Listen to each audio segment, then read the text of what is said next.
Hello, and welcome to Dolphin's Dive, the weekly strategically minded Handelabra stream hosted by Logic Dolphin. Handelabra believes in civil rights for everyone and in being as inclusive as possible, so any comments or activity actively working against those goals are not welcome and will not be tolerated. You can follow us at Handelabra Games on Twitch or Handelabra on Twitter, Facebook, and YouTube.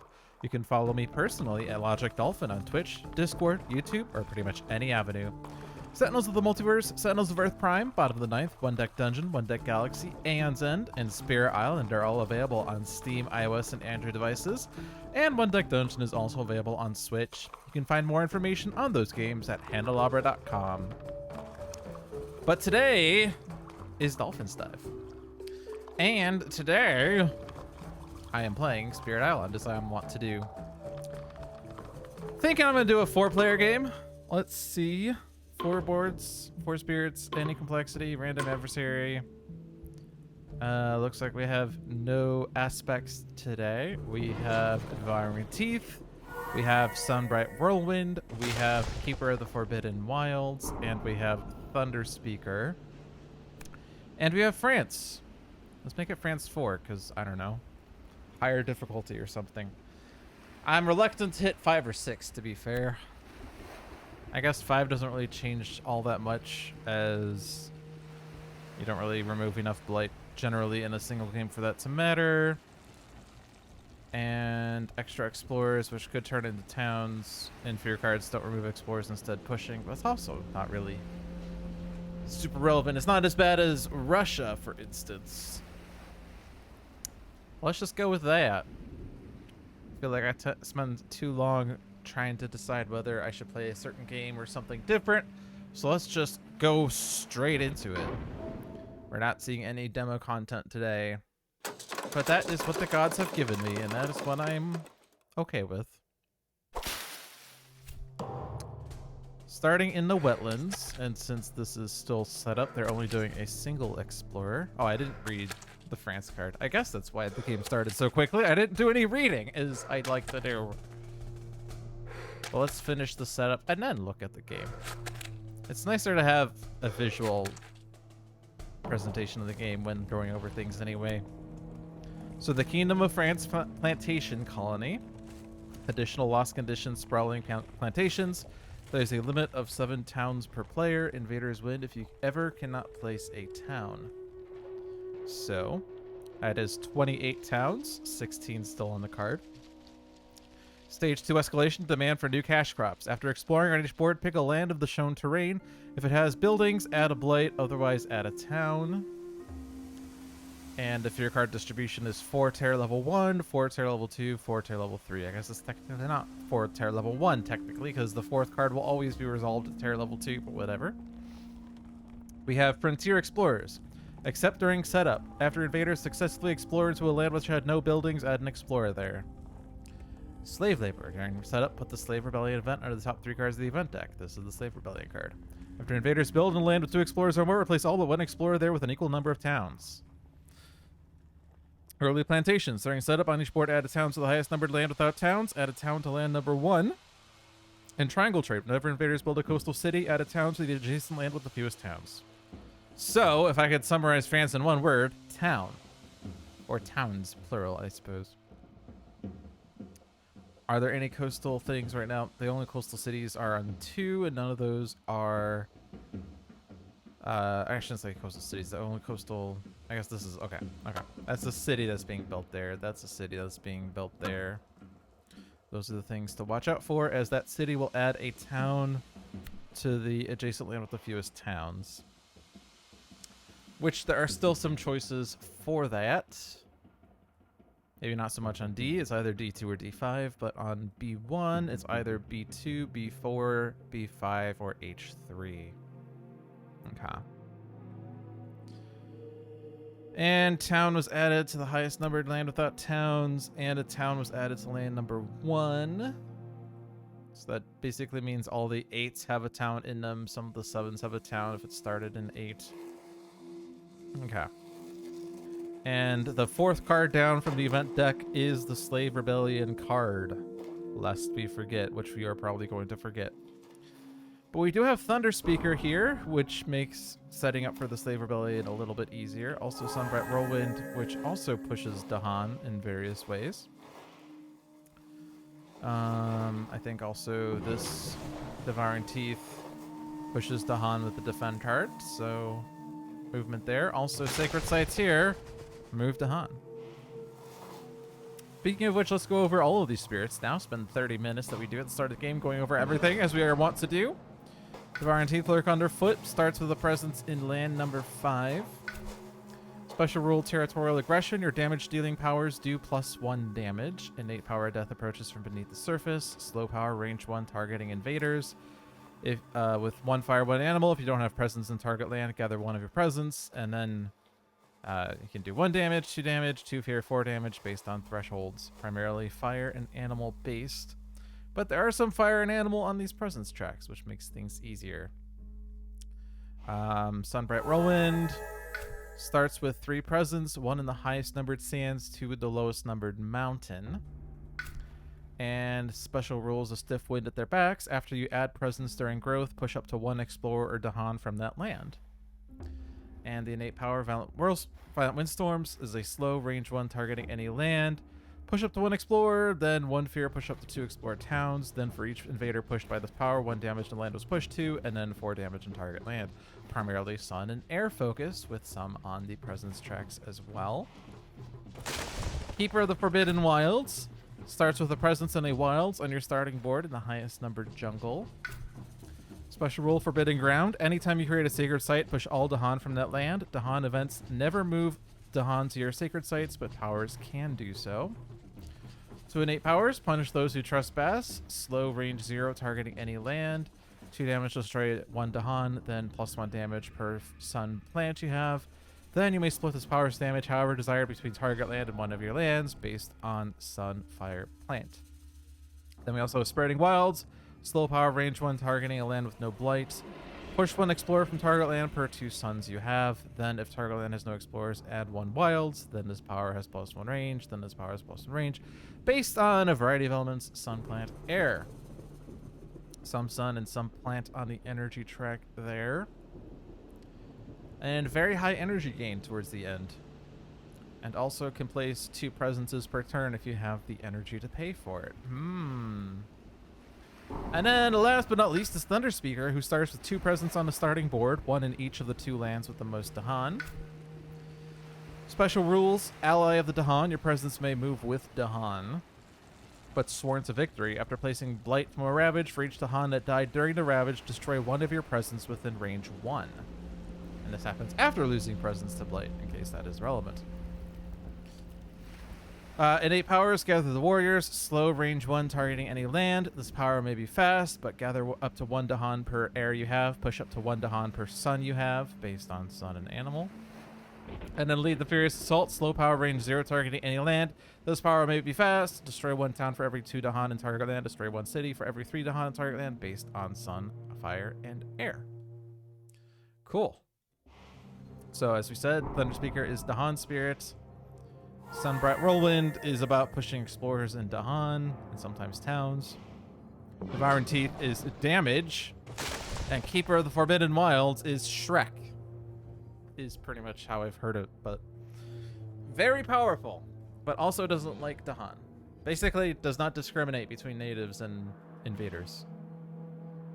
All right, all that is said, all that is ready. Let's start playing the game. Wetlands build, as we said, the coastal cities over there, the ones that are going to be the kind of the immediate priority, but this is turn 1, so we don't usually have means of dealing with city builds right away. You could use Gift of Windsped Steps to push a town faster. Tempest of Leaves and Branches, which deals damage, but you would have to do middle growth in order to have energy to do things, which is fine, because I typically feel like I tend to do that for the spirit anyway, since your innate cards are pretty expensive. You can do 2 card plays on turn 1. But for instance, I could combo Gift of Windsped Steps. This does target any spirit. Targeting myself to push Or choose up to 5 explorers towns to Han, pushing them to as many different lands as possible to just stop B1. Stopping a coastal city early on seems like a good idea, as there'll be one less land we have to deal with. B6 is building a city, but there's nothing in there, and it's not coastal, so it's not really that big of a deal if that ravages and blights. Or builds for the city purpose. The other town is in D1, and this is Devouring Teeth's land. However, you don't have fast things. We could do a herd towards the Lurking Maw fast, except you already have a Scatters to the Winds reserved for that. I mean, it doesn't have to be on me, but we only have one spirit that can do things fast, and 2 things that do things slow, so... We could look at power cards at the expense of not gaining energy. Devouring Teeth also has expensive innates, but those start with +2 energy per turn. If I do 2 card plays without gaining any extra energy, they would have to be Gift of Furious Might and Herd towards the Lurking Maw. Which, does that give us these? It does not, because we will not have 2 fire. It's kind of annoying, I guess, because these 2 cards do not have fire on them, and yet you need fire. I guess you need animal the most, but you need fire the second most, and pretty close to most. You can only place 1 presence per turn. In fact, we are always placing 1 presence per turn. So we cannot get 2 card plays and fire, for instance. That fire would have been helpful. Sacrosanct Wilderness deals damage based on wilds or adds wilds. Wilds can be pretty valuable against France, as it will stop both explorers if it targets an empty land. But also, spreading wilds is less effective against France, as it's harder to target lands with no explorers than they do double explorers. Or rather, I guess you could target empty lands, but it's harder to stop a build with this, and furthermore, it's harder to place wilds down with this as well. That's pretty much where we're at. Sudden Ambush could be good for next turn. I mean, we could use it this turn, of course, but next turn will be a little bit better, as it will deal damage to both explorers that are placed. This turn will only do 1 damage. I mean, we could use this to stop a build if we so desire, but not really that big of a deal. We could do the big damage manifestation on this turn if we so want, by doing growth option 3 to have the energy to do manifestation and either Gather the Warriors or Voice of Thunder. It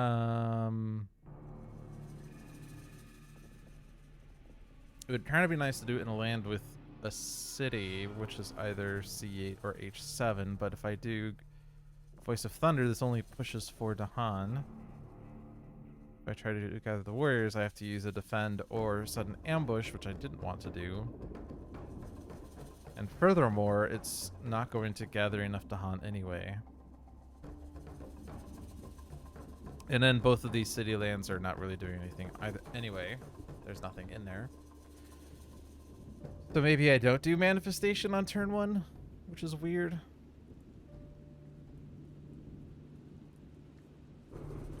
We could do an idle turn 1.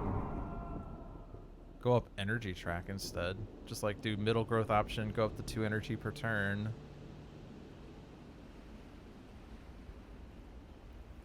And then just play 1 card. It's a pretty boring turn 1, but we could be set up to defend H6 next turn. I guess the issue with that is that we only have 4 cards, and if I do that, I'm going to have like another turn with 1 card, or I reclaim with 1 card in my hand, which is inefficient. I guess I could do middle growth option and not go up the energy track. But again, like, I'm doing Words of Warning, which I don't need this turn, and Voice of Thunder. Seems wacky. Maybe I still do growth option 3. Although, like, if I'm not playing these 2 cards, I'm playing these 2 cards. I just Doesn't really seem like that's that good. Can I get... This is range 1 presence. Yeah, I'm nowhere close to B1. Nor is there enough Dahan nearby anyway for that to really be meaningful. The reason the manifestation won't be super great is that I can only get 2 Dahan into H7 with 2 presence at most, which means this deals 4 damage. And I need 6 damage to kill everything in there. That actually, hold on. Plus 3 damage. Hold on. Gift of Furious Might helps with this. Okay, never mind. So I can do that trick.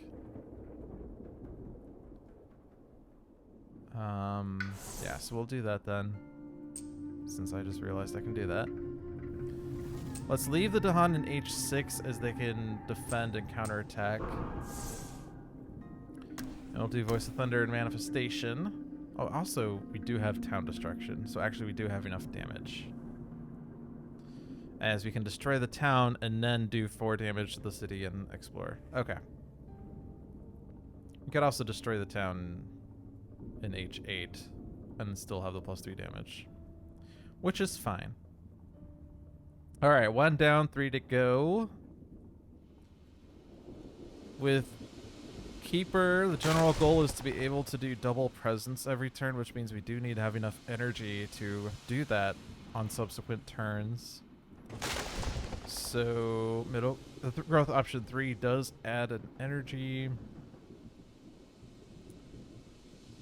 We would also like to have 2 card plays, I guess, because 2 card plays is like the difference between 1 card play and 2 card plays is more significant than like 2 to 3 or 3 to 4, as you get double options and you hit innates. 2 to 3 is a pretty good jump as well, but I tend to hold off on that for a bit because you often reclaim too often if you do it with too few cards, I feel like. But I'm going to gain a power here.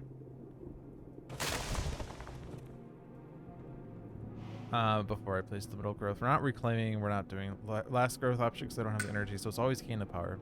Gain a minor. Scream disease. I love disease. Disease. Sky's Herald, the Season of Return, adds destroyed presence. We don't have destroyed presence, but it does gather Dahan. We're also looking for cards that give sun and plant generally early on, as this enables spreading wilds a little more easily. This is the only card that gives both of that.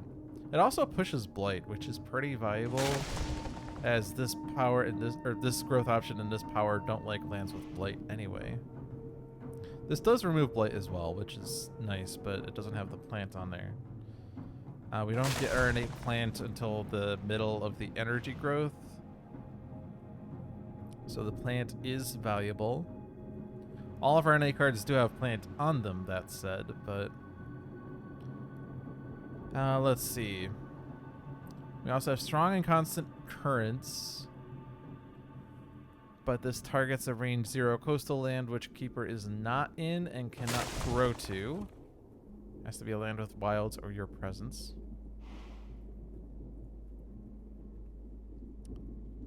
So this would not be working this turn. And Uncanny Melting. We will have a Sacred Site. We do have a neighboring wetlands. That is also building, by the way. That has blight.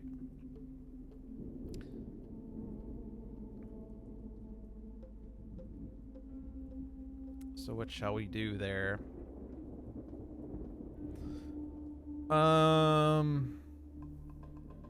So if I want to have 3 energy next turn, this gives me +1 energy. I'll be at 3. I can always do this option next turn as well before I do this growth. So I just need to finish this turn with 2 energy. And 3 energy finishing at 2 means I can spend at most 1 energy. And all of these cost energy except for strong constant currents, but I'm not going to be in a coastal land.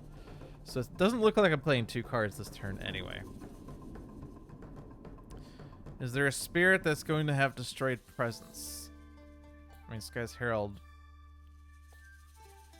is a little better for elements than strong and constant currents. The interesting thing here is that we move up to 2 Dahan between target land and 1 other coastal land, which means that we get paratroopers. But we also push Explorer Town to an adjacent coastal land, which means that they don't move anywhere. Like, if there's a town on the coast, we can't get rid of the town on the coast. We just can move it to a different coast and postpone that problem, basically. Yeah, so...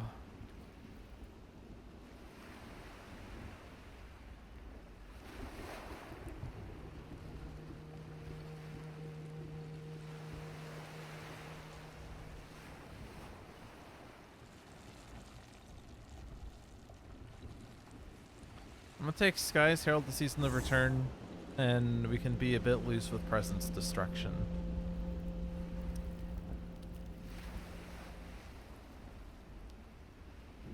It has to be a spirit with presence on target board. So for instance, I can't have Sunbright Whirlwind lose a presence and then teleport Sunbright Whirlwind to board C. Alright, and this has to go here. There's no other wilds or anywhere other presence on the board. And I'm playing the 1 card, which is probably just Boon of Growing Power. Could regrow from roots, I guess.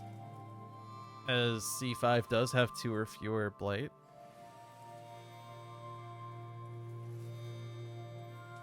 Power card seems better. Actually, power card on Thunder Speaker seems nice, as that circumvents the whole issue I had a second ago, but we're kind of doing something different now. But we could get to 3 card plays next turn with middle growth option. Not sure the value in that. Gain in energy means you would be able to afford it, but then on your reclaim turn, you're really screwed on energy. Plus, we have no plan for C5 right now, as this power doesn't help with hitting C5.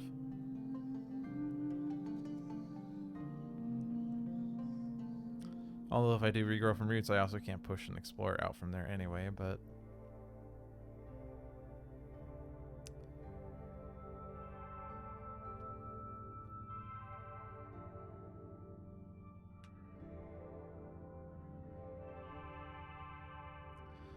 I would be able to hit it with Sacrosanct Wilderness next turn if I remove the blight from it.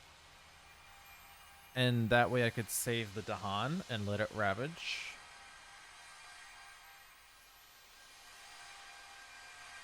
We could also play Towering Wrath, but that destroys the Dahan and spends all of our energy.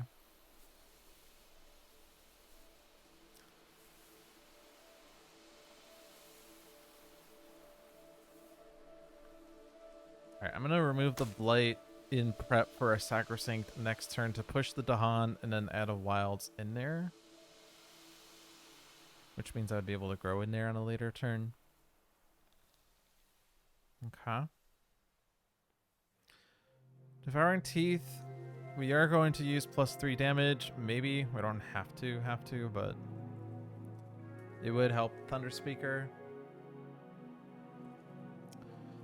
D1, we don't have a means of preventing right now, unless we give Sunbright's Thing, which would give Devouring Teeth an extra energy at the expense of B1 building. But Devouring Teeth does have a Defend 9 card, which means that Ravage would be okay, whereas Sunbright does not. Sunbright can deal 1 damage to each invader, or 1 damage to 5 different invaders, which is not enough to stop B1. I guess you could take +3 damage, and then that way you can kill everything in B1. And that stops that city, and then you do the Slow Gather Fast over here in order to do Herd towards the Lurking Maw, and that stops all of the coastal cities.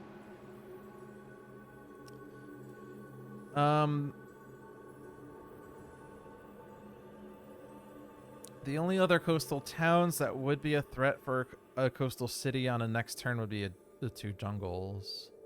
So it wouldn't be terrible to just stop the coastal cities right now.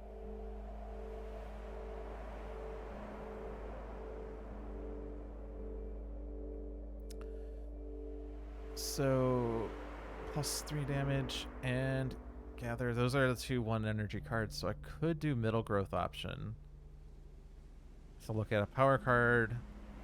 Don't necessarily need to play it, but we can gain an energy off of a gift of Windsped Steps to help with energy next turn, for instance. Always getting the 2 card plays, right? Because I don't think that fire will do that much this turn. I guess these 2 cards will not enable the damage on death approaches. But maybe this power card will.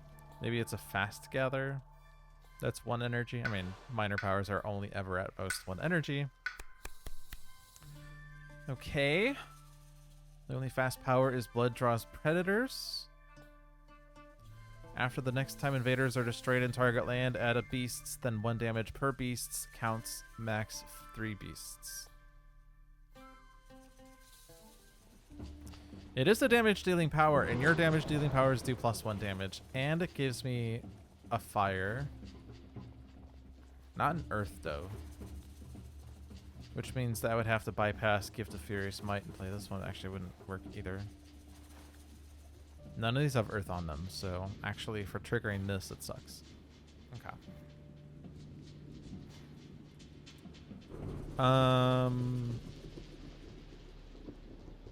We would also need to be able to destroy... Yeah, so I would need to be able to hit damage somewhere. And I can only play 2 1 energy cards. These are all 1 energies as well. Bat Scout does deal damage. Breach to Han, 1 damage to buildings. That would actually kill the city in D1 with the +1 damage.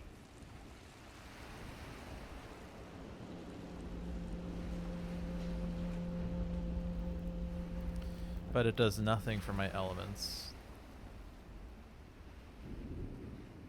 I feel like Blood Draws Predators is what I want to take, just because it does give sun, or it gives fire an animal, it deals damage, and retaliates based on damage.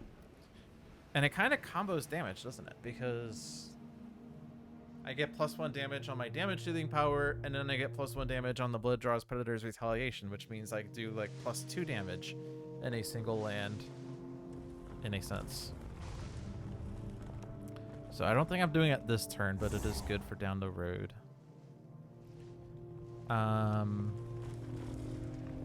Death Approaches does allow me to gather a presence. So I don't have to grow into D1 right away, per se. Do I need Sacred Sites for anything? Range 0. The Gather is range 0, but again, I can move my presence as needed. And this is range 1 presence as well. Let's, because I feel like range 0s are important. Let's grow into D2 or D7. I guess D7 gives me more visibility to D8 if that becomes a problem, whereas I already have visibility to D2. I guess D3 is Ravaging next turn, but I'll worry about that next turn. So play these 2 powers. I get the Gather here. I have a Gather. I have damage. Not that one, sorry. This one. I want the +3 damage one, so I still have that. Okay. So now Sunbright Whirlwind, I think it's the middle growth as we need the damage to do Tempest, or we need the energy to do Tempest and Gift of Windsped Steps.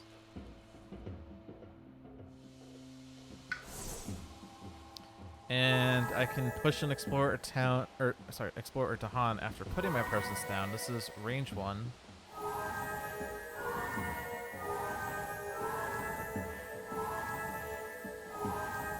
I'm noticing there's a different... Sorry, I'm spamming this because I'm noticing there's a different pitch. It's a different pitch every time I open it. That's pretty exciting. Anyway.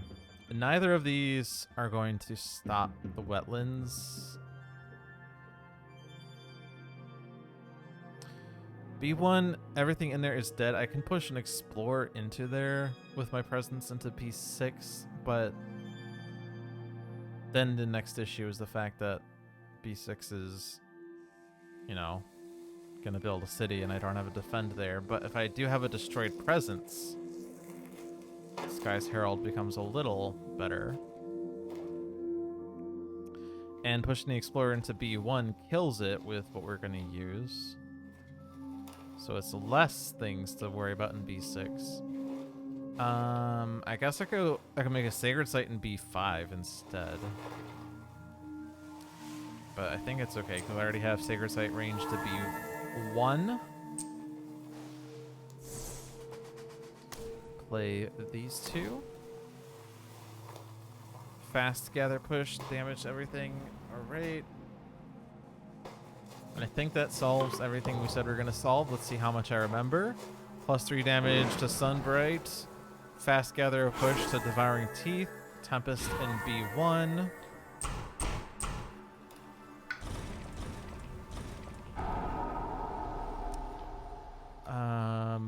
Let's do the presence gather fast. That's funny. Gather you.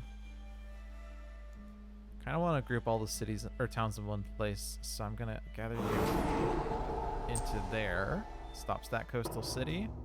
That's all of the fast actions done.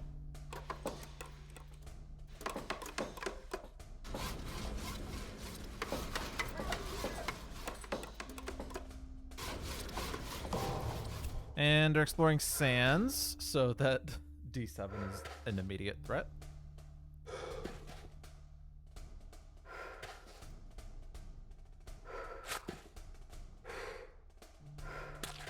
And there's the double explorers.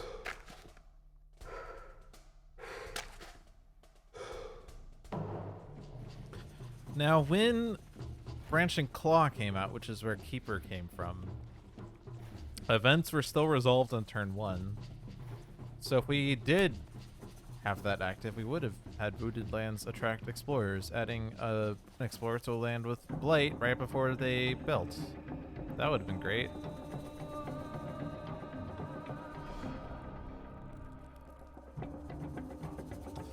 Interesting. Although this is... I think this is probably a Jagged Earth event, because I haven't really seen much of it, so I assume it's Jagged Earth. Alright, regrow there.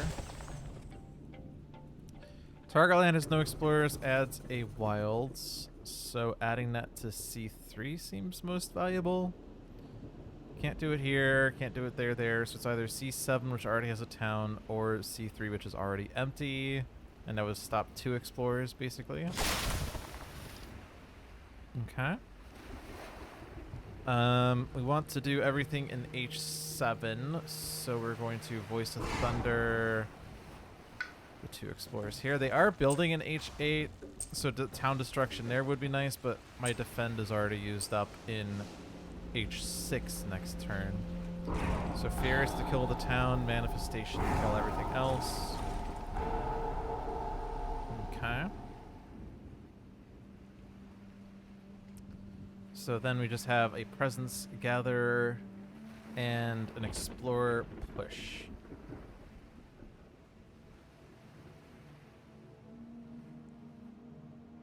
I can actually combo this with my growth to stop a build, since this doesn't really help too much with 2 explorers. But in the upcoming turn, stop both of those. This land is defended. This land is empty. This land is empty. That's a blight. That's a blight. That's a blight, but we're going to push the Dahan away. That's a blight. So, we do have a defend 9. So, like, that is defended at least. But we do have 4 blight going down right now. Unless we find a power card that helps.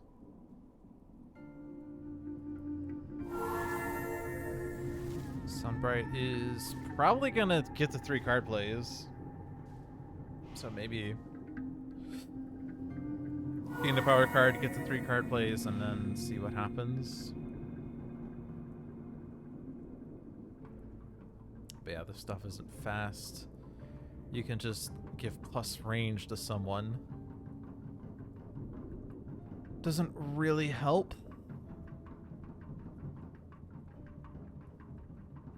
This is range 0.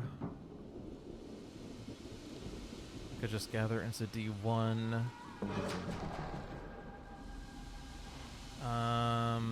You don't need energy next turn. You could look at a power card.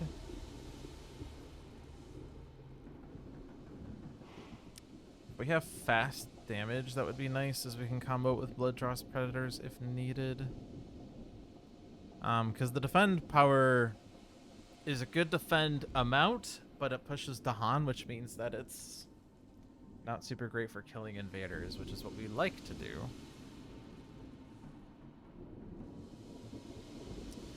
Anyway, I think Violet Windstorms is probably going into B3. Let's get that into B2 as it's diseased. Presence into B3 to push that Explorer out, and that's not building, so that's good. We have build there, build there, build there, build there. That's diseased, but still counts. There could be an event card. It says ignore disease. Add disease, ignore disease is a common event card. I don't know if it's common, but I do know there is at least one black card that gives that effect. So nothing's happening in D5, right?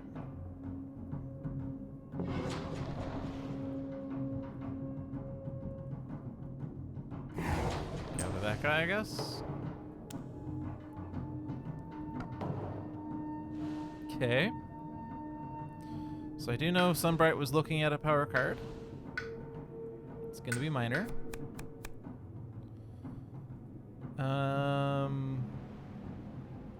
Destroy Explorer into Han, add a Wilds, defend 2, but range 0. Defend 2 is not enough for B6.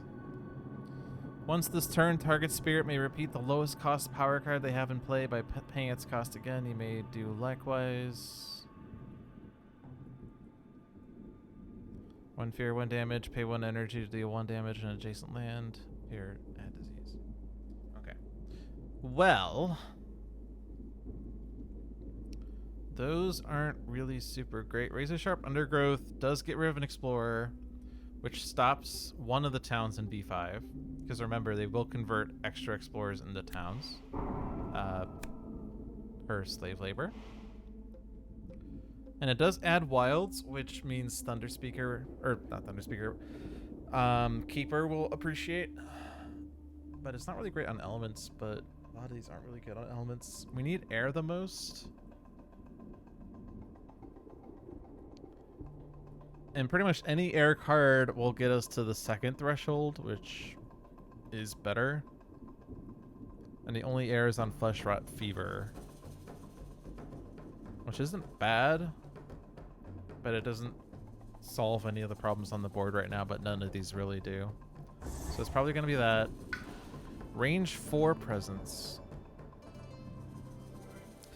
So since we do have Sky's Herald, the Season of Return, putting Sunbright Presence on board C would be a little helpful as... Actually, no, I can't do that because I gotta put Presence here, right? I was gonna say it will be a little helpful as I will be losing a Presence this turn, and then Keeper could add me to board C. But I'm not doing that. Actually, oh, this doesn't have Sun on it, so I'm not hitting this threshold. Okay. In that case, maybe I don't necessarily take Flesh Rot Fever, although it is still the only air card that was there.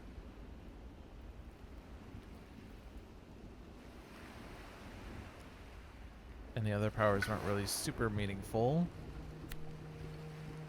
I really don't like that. That one is a little more helpful in the short term. Just to add Wilds and destroy destroy an Explorer, basically. Repeating the lowest cost power card by paying its cost. I mean, we could combo with Gift of Sunlit Air.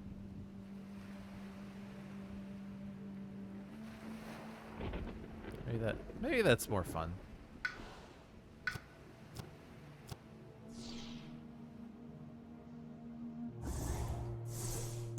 Gift of Twinned Days.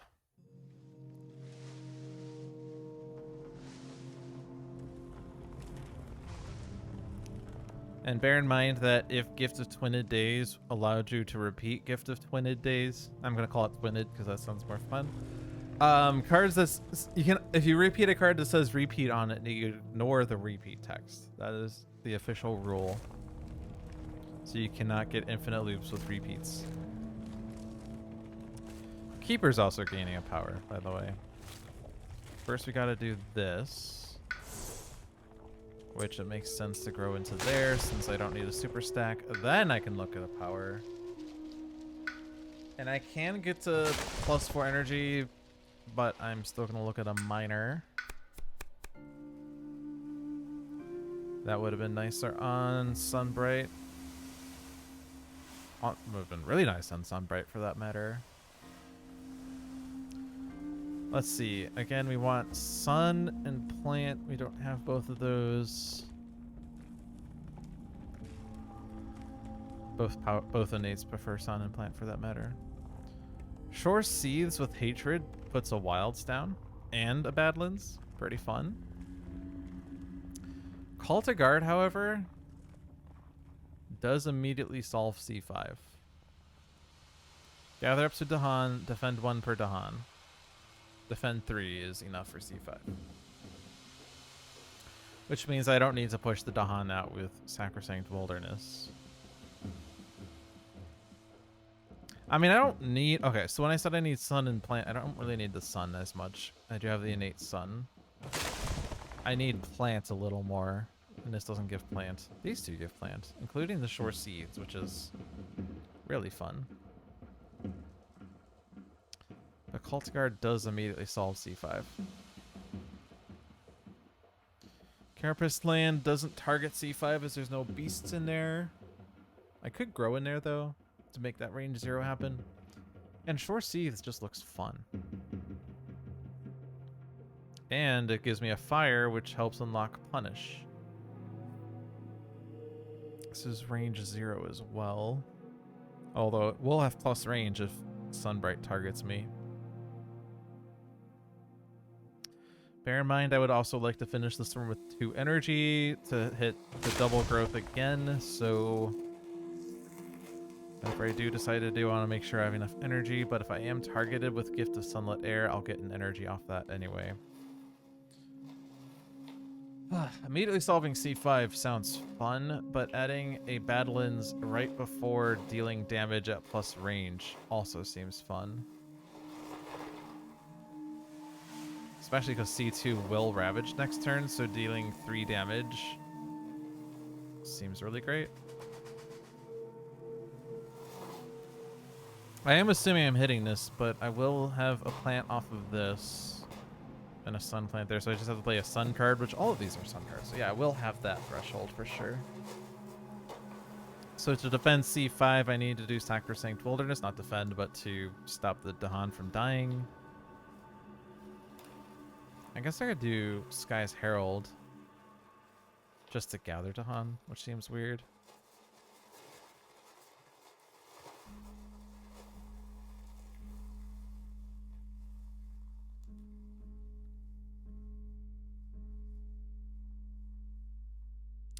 I do like Badlands, though. I think I'm clicking this because it's fun.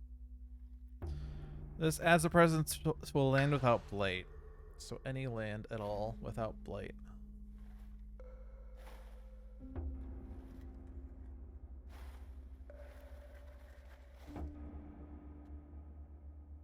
And it's range 3. So I could in fact grow over here. And if I were to play Sky's Herald next turn, I would be able to return Sunbright's presence.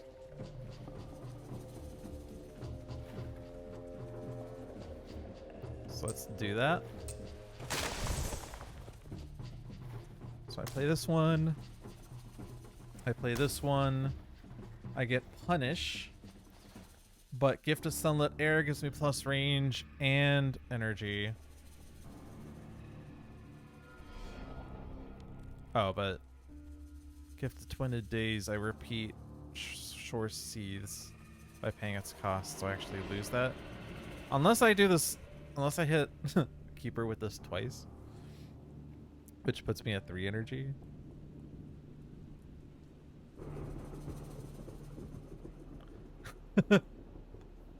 Plus range turns Punish Those Who Trespass into Punish Those Who Are Vaguely Adjacent. Yes, indeed.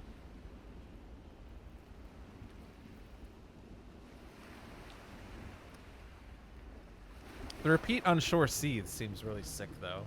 2 Badlands, 2 Wilds, and then Punish Those Who Are Vaguely Adjacent for 4 damage, right? That seems like fun. And then it's 2 Wilds is like... This land is super dead.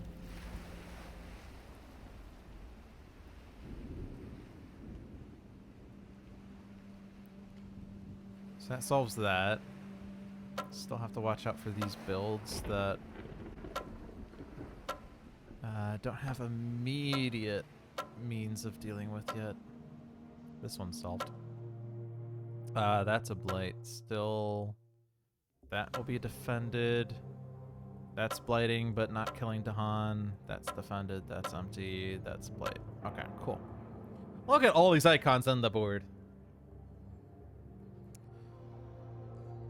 Alright, so... Was I looking at a power card here? I think so.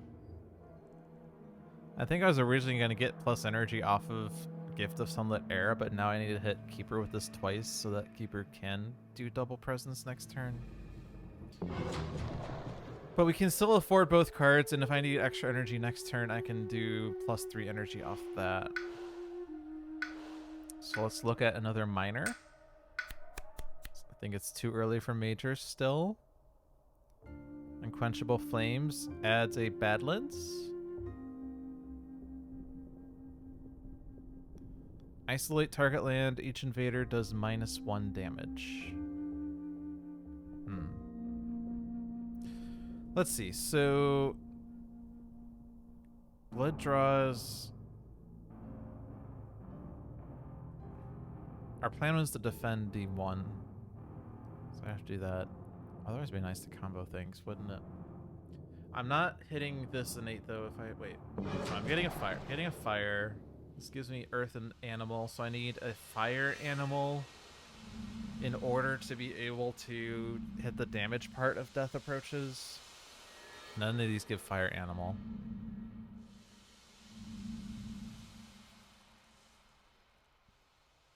But Unquenchable Flames combos really well with plus damage, adds Badlands for more plus damage, and invaders do not heal, which means that the plus damage actually combos with other things, I guess.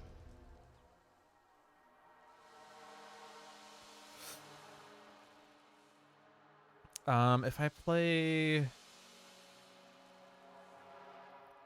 these 2 cards, I will hit the damage part of Death Approaches. And then I will get the damage here as well. And that will be important for D7, I suppose.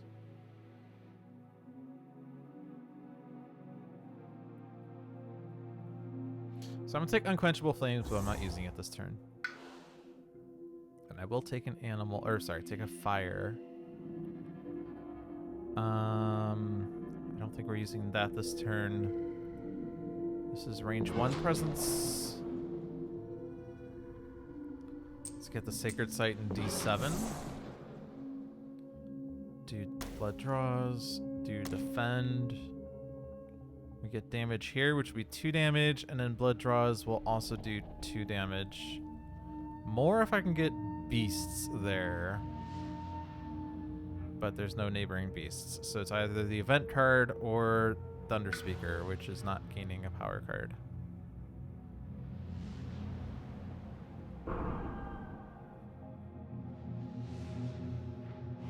I think even though like I have the energy to play my hand right now, I'd want the plus energy just because of the reclaim turn. And we'll just work our way up the card place track since I'm gaining energy off of growth option 3 as I normally do anyway. So words of warning here. Sudden ambush H8. We're not gonna hit this, right? So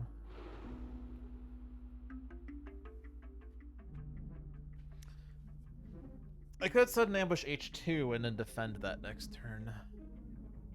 Whereas H8, I don't have enough defense for.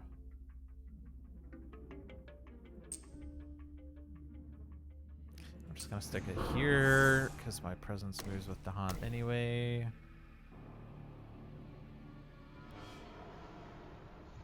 And I have gather 1, push 2. Gather 2, push 1. All right, let's see how much of this turn I remember. Push these Dahan away. Do not go into C2 as you will be dead. C4 has wilds. C6 we don't have an immediate plan for.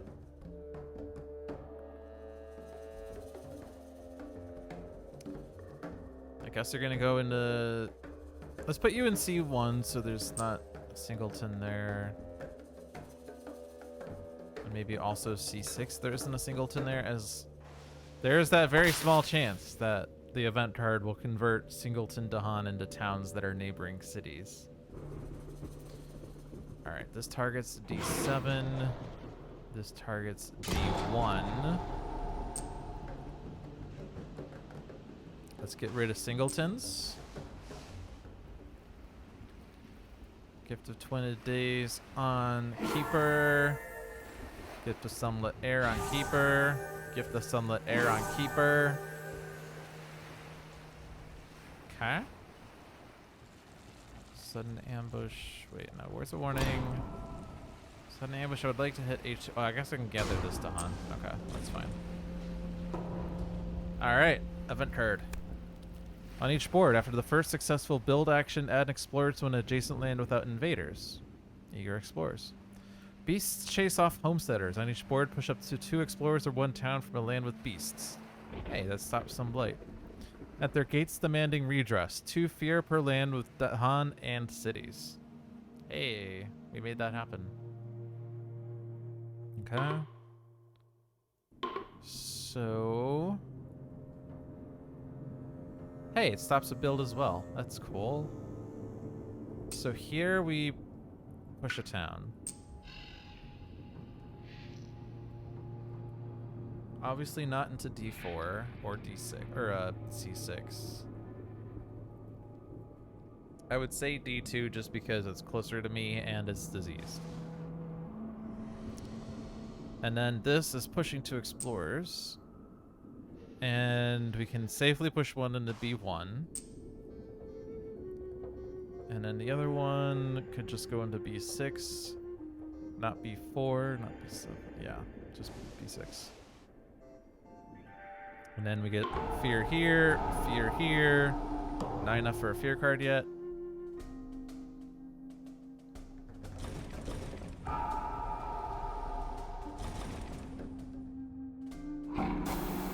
Destroyed presence. Sands build. And the first successful build on each board adds an explorer to an adjacent land without invaders. So I presume this is not a successful build. So this... And it's a land without invaders? Oh. Well, this land doesn't have any neighboring land. That's diseased. And this does have 3 options.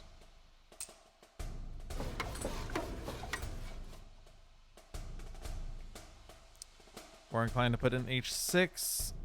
Kind of want to keep it out of the lands with wilds, just because the wilds there helps prevent issues. So yeah. Okay. Both of these have neighboring neighboring empty lands. Oh, there's no build here. Okay, well, then in board D it is.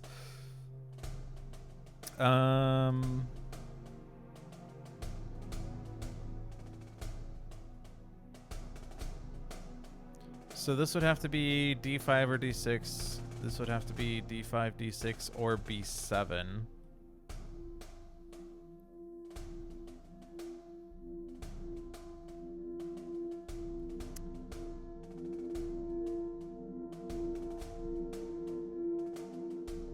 Not sure which is the better option here. Probably just D6 as there's nothing in there.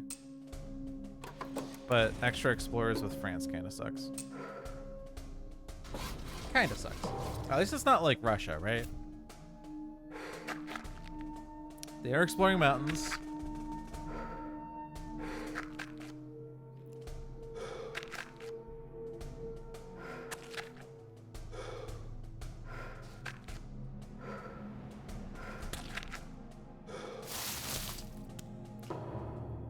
And they are building 8 towns next turn. We have 11 left on the card. Let's not forget that that is a thing. Let's seethe with hatred and then punish those that are vaguely adjacent. Okay. Cool. I wish I could push Badlands around, as I don't think C2 is going to be a thing for a while. I guess an escalation could put a town in C2, but you know. Okay. And then damage. Let's kill the city. Wait. Oh. I have to actually destroy an explorer. Destroy an invader. Okay. So kill the explorer, damage the city, and then add the beasts, which also deals damage. There we go. So we have push to as many different lands as possible, followed by push 1 explorer. I can target that land with that. That makes that a little easier to deal with next turn.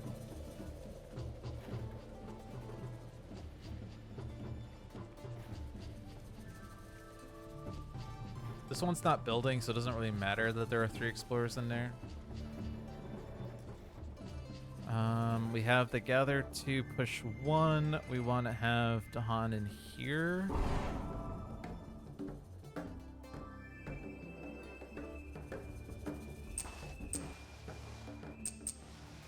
And let's push 1 in here to avoid that singleton again.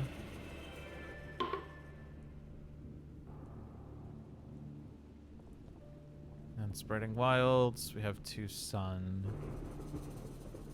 So I can push the explorer out of here and put a wilds down, which means I already have sacrosanct. I guess I could push the explorer out of there and get my presence in there, but I don't have anything that would help right away. So it's a bit useless.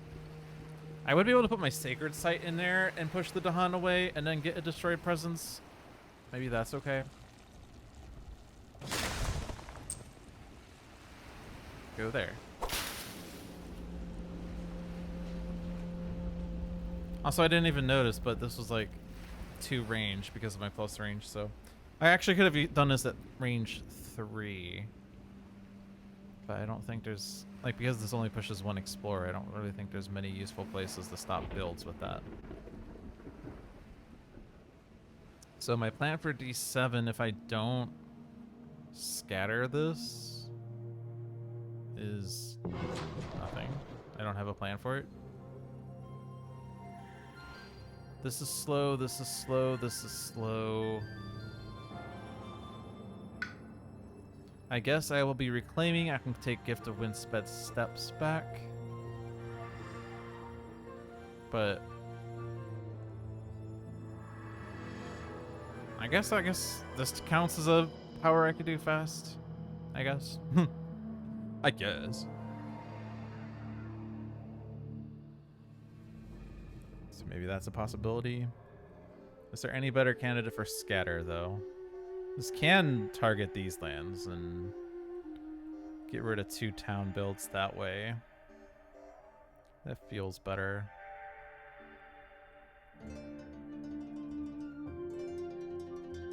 Let's get rid of one of those explorers and put you in the sands, although stage 2 is coming up, so it's actually open season what's coming up. And then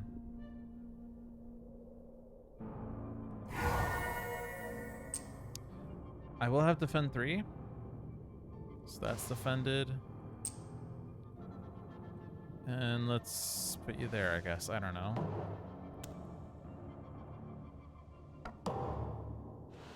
Alright, so what's our situation? That's a blight. That will be defended.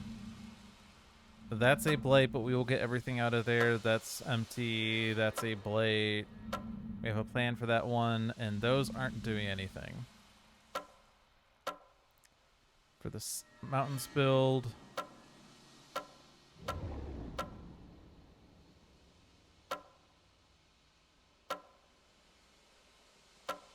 Okay.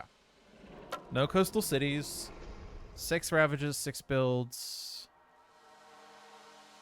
Well, really 4 blights, or 3 blights, I guess, actually. It's only 3 blights, okay. Yeah, 5 blights. Oh, but we're not counting the defended, right, okay. Yeah, we're solving these 2. These 3 we don't have plans for yet.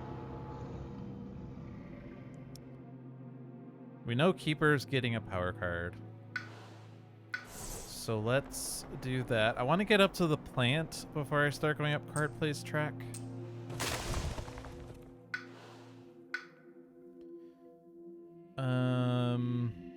I could take a major here, I suppose. I again want to finish this turn with 2 energy. So I can only afford to spend up to 3 energy. Hiring Wrath already costs 3 energy. And if I could save this presence, then we would have a pretty good Towering Wrath in C7. So maybe I try to get a defend card.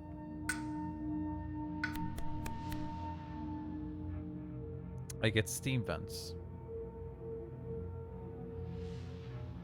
I asked for a defend card and I got Steam Vents. Oh. Again, no sun and plant, although sun's not really a big priority. Fire plant would be a little better. We have no fire plants. No plant heirs, so...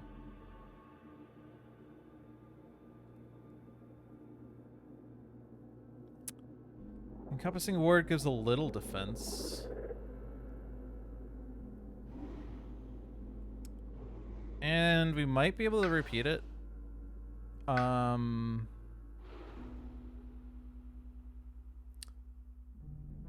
have to do Gift of Twin Days, repeat the lowest cost power card by paying its cost, so I can repeat Encompassing Ward. If I'm doing that, it would be kind of nice to do it onto Devouring Teeth, because you will defend D7 as well.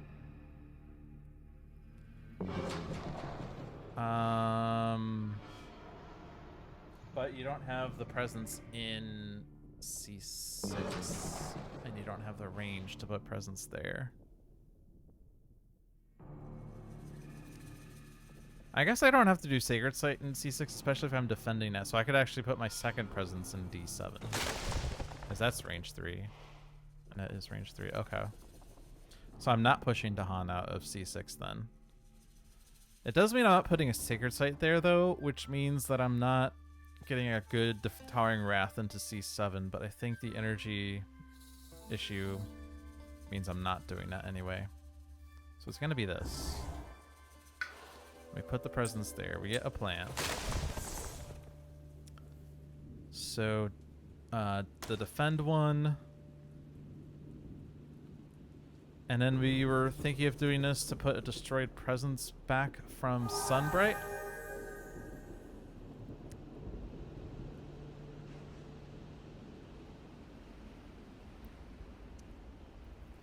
And it also pushes a blight and gathers 2 Dahan.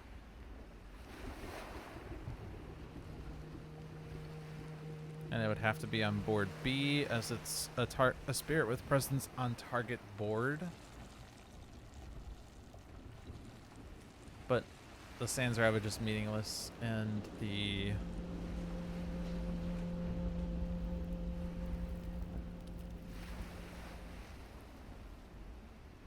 I don't know if you have anything that's really range 0, but...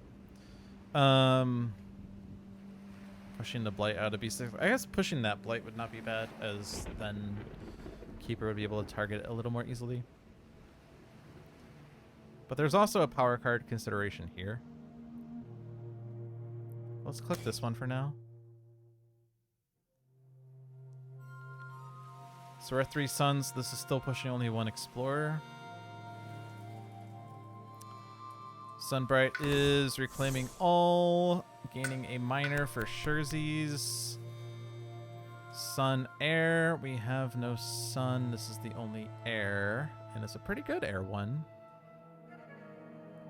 It actually stops B7. We do want air a little more than sun also, so it's not a bad one. Where are we on Slave Rebellion? Slave Rebellion is next turn. We also have a defend 5. And we have air cards, so it's always at range 1 pretty much. That would be more useful for next turn. But like this stops the build right now.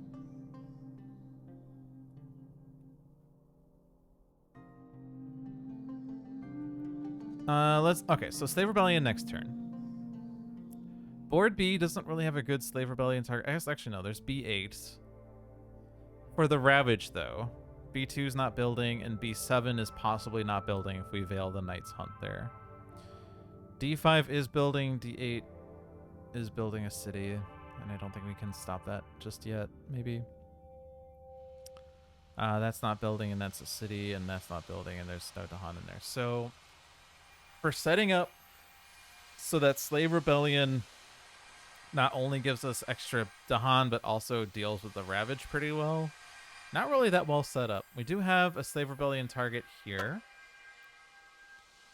We have a Slave Rebellion target here. Here. And here. So technically, all 4 boards do have Slave Rebellion targets. They're just not helpful for dealing with the Ravage.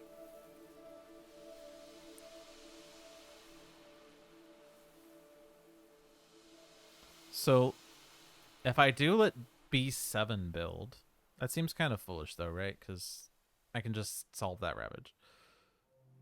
So I guess like it's fine to just Veil there. I think I will.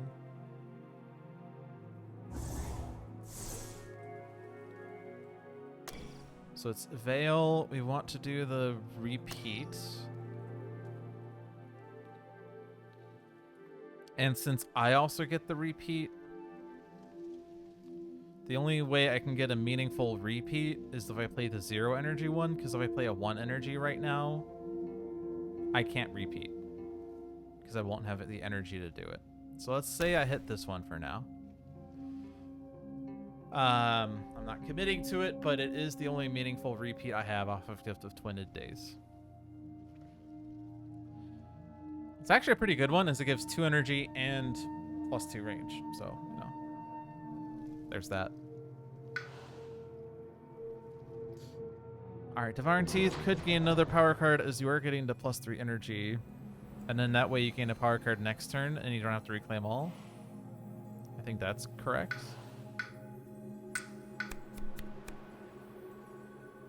And you want Fire Animal. You have 2 animals, no fires. Okay. Bird's Cry warning: the next time Dahan would be destroyed in target land, destroy 2 fewer Dahan. That's pretty interesting. Pretty much has to target a land that's ravaging and blighting and isn't defended, which is not relevant this turn. Could it be relevant next turn?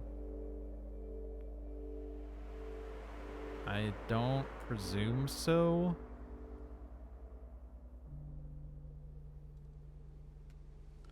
Set them on an ever-twisting trail, gather, push, and explore, isolate target land.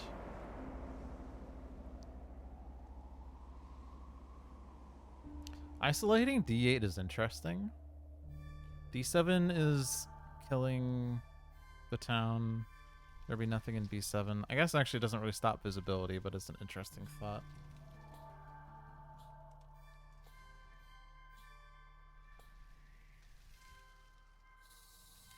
Push an explorer, mountain jungle, add a wilds. Don't think I really care about that. I think I take Bird's Cry Warning because it does push 3 Dahan, which allows us to set up the Slave Rebellion for next turn if needed. The Blight in D5 makes D5 kind of suck, and the City in D8 also kind of sucks. I think that card is a little nicer though. If I'm playing these 2 cards, I hit this. If I play this. But I need energy actually, so I can't. Okay, so I'm not hitting that. That sucks. Sure be nice if I had energy right now. If only there was a growth option that gave me energy. I guess we're doing quite a bit of damage. 3 damage to explorers, towns only.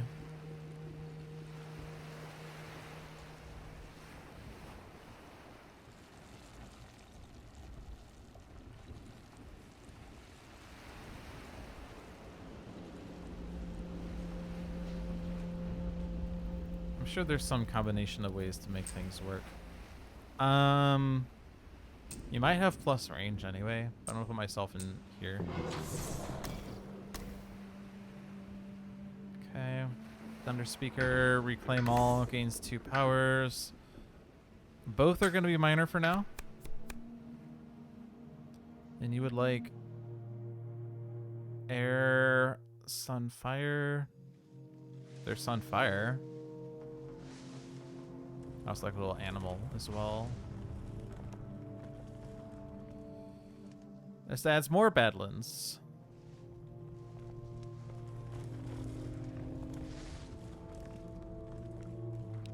So let me just remind myself about how Badlands works. I'm pretty sure Badlands is more damage to both invaders and Dahan, right?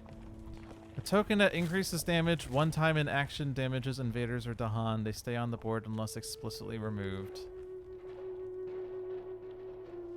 1 time in action damages invaders or Dahan. Okay. So I do have to be wary of that. Although it's only after Blight is placed from a Ravage that Sworn to Victory triggers. So if Dahan die in a Ravage because of Badlands, but a Blight isn't placed down, Thunder Speaker doesn't care. Well, Thunder Speaker still cares, but doesn't lose a presence.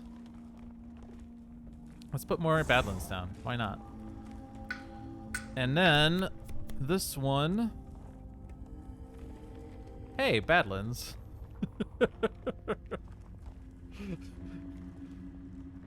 But also packed. Also Roiling Bog. Oh man.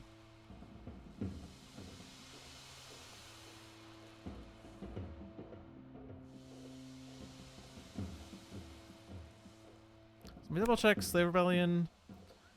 On each board, add Strife to a town. Invaders with Strife take 1 damage per Dahan present.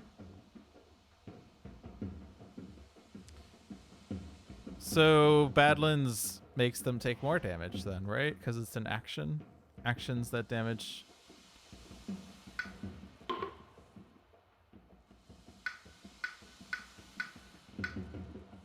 A token that increases damage 1 time in action damages invaders or Dahan. And action damages. Okay.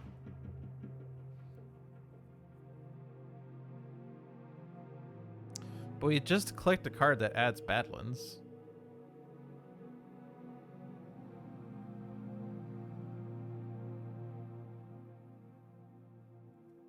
I'm gonna click another Badlands card because I'm just that kind of bad dude. It'd be nice to click both of these for this turn, but this doesn't defend H2, which I have to do. So defend.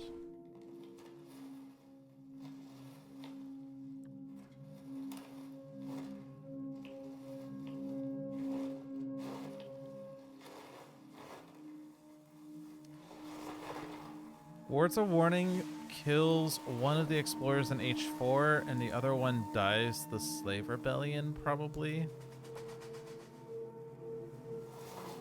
If I do that.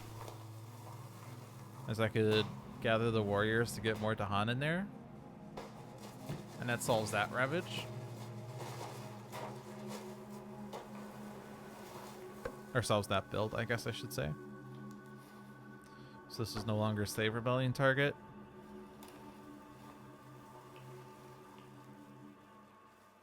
And then we have the land defended after what we said we were gonna do.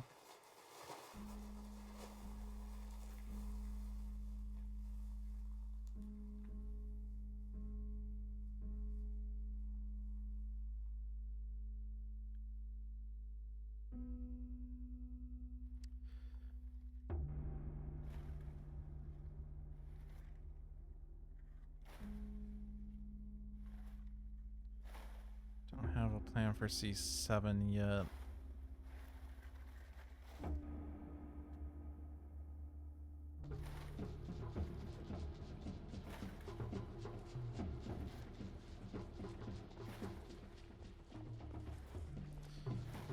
The order of operations would be a little nicer if I could add the Badlands before other things, but it is what it is. Okay. So this goes on Keeper. Keeper encompasses himself twice.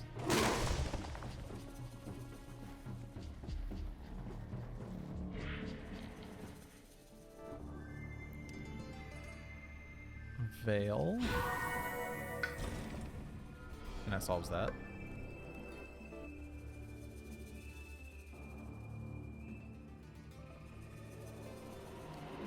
Sudden ambush.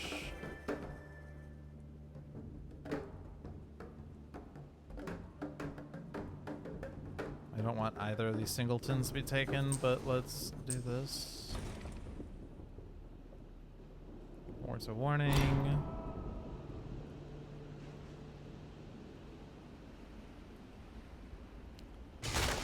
Put your destroyed presence there. I don't want to lose this Dahan. Move those guys over. Push this blight over. So that empty land.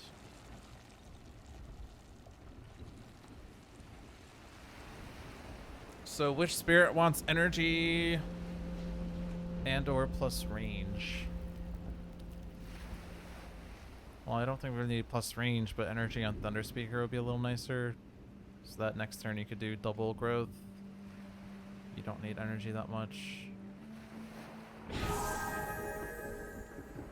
Oh, I know we can do this again. Maybe I give it to you and you take a major next turn. You could take a major next turn. Alright. On each board, add a city to a coastal land with city. Okay. On each board, add disease to the coastal land with the most buildings. In that land, 3 damage to Dahan. Yikes. Each spirit may push one of their presence from a land with Dahan, 2 damage in the land pushed to.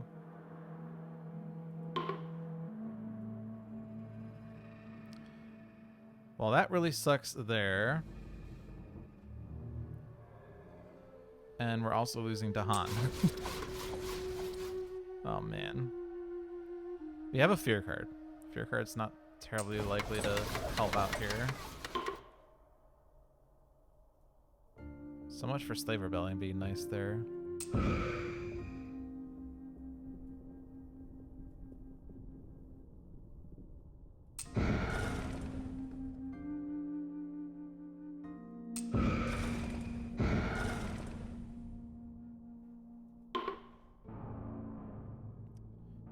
May push a presence from a land with Dahan. 2 damage in the land pushed 2. So if I push this presence over here, we lose the defend here, right? So while it would be nice to stop that city build, we lose the defend there, which is bad. Pushing this presence seems fine, except for the fact I mean, both of these... Okay, both these presences are dead because that Ravage is bad. That Ravage adds a Blight. It kills the Dahan. The kill the Dahan destroys a Thunderspeaker presence. In addition to the presence that's being destroyed from the Blight. So we're losing both of those presences because of the stupid event. Rude.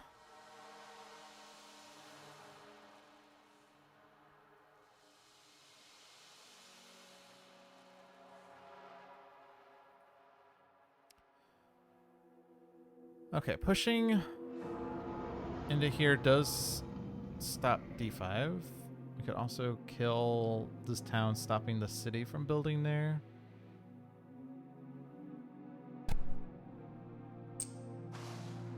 I think stopping the towns in a blight land is fine, so that's good.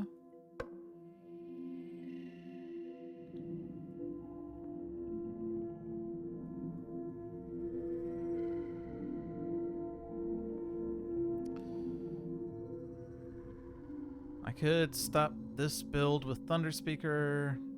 Actually, I can stop this with Thunderspeaker.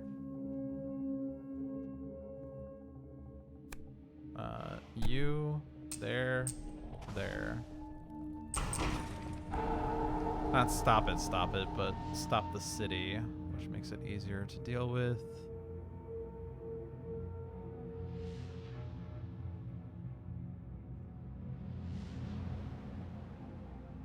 Kill the town that's in there. It was a Slave Rebellion target, but so is B7.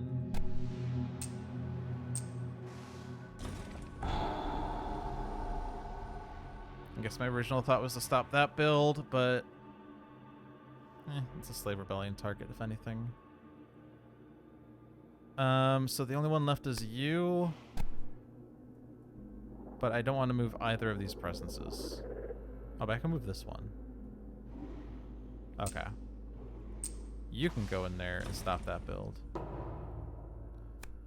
Each player chooses a different coastal land with the Han, and each 1 damage per Dahan. Well, so much for those coastal Dahan that we had in places, huh? Alright, well that Dahan is dead. It's not really that many good Dahan anyway. That one.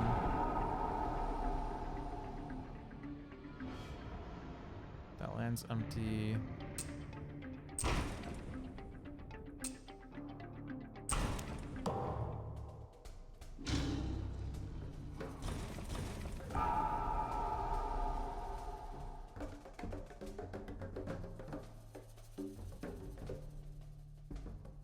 Why is this damage happening? Oh, because the hunt. Okay. Words of warning is actually important. Okay, so. Okay. Words of warning, and I forgot that it says this because this never really happens. During Ravage, Dahan and target land deal damage simultaneously with invaders. So I can still kill one of the cities.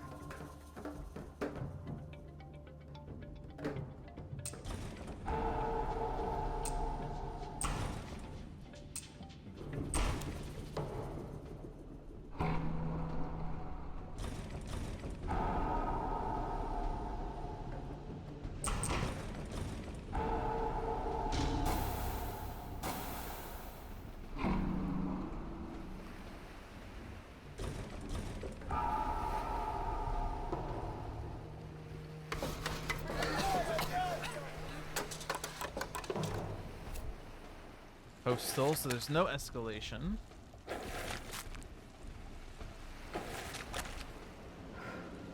However, it does make some coastal cities happen, maybe, depending on the land. Also, they're going to add 1,000,000 towns this turn. But wilds.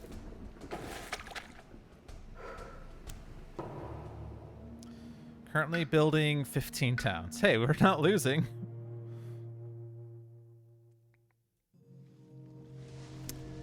All right. So we do... Oh, I don't have... Oh, wait. Shit. I moved my presence and I don't have a sacred site anymore. Okay, well, it is what it is. I can't use this as I have to have no presence in target land. I can still use this to kill the explorer in town, though.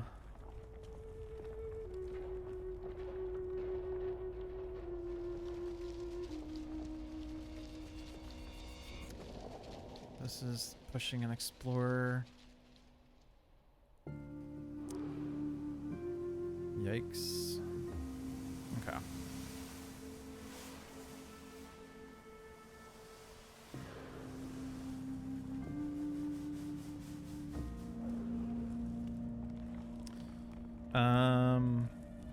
But a wild's back there, I guess.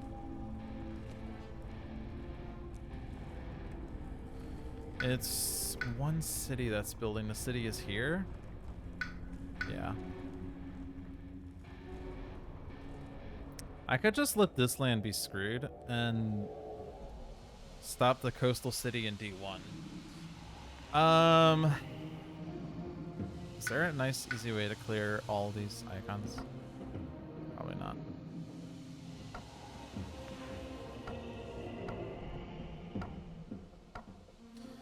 I have to evaluate all of my Slave Rebellion targets because the event card screwed with that a lot.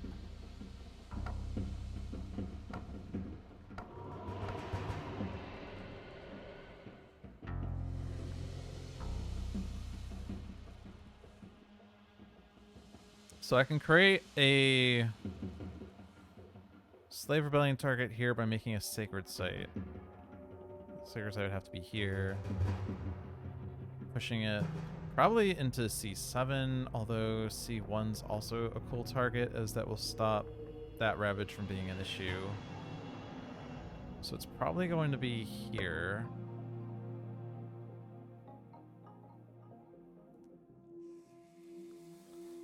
We do have Gather 1, or Gather 2, Push 1 off here. Bear that in mind.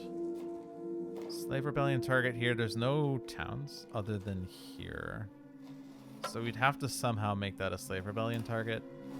Easiest way to do that is just to gather 2 there.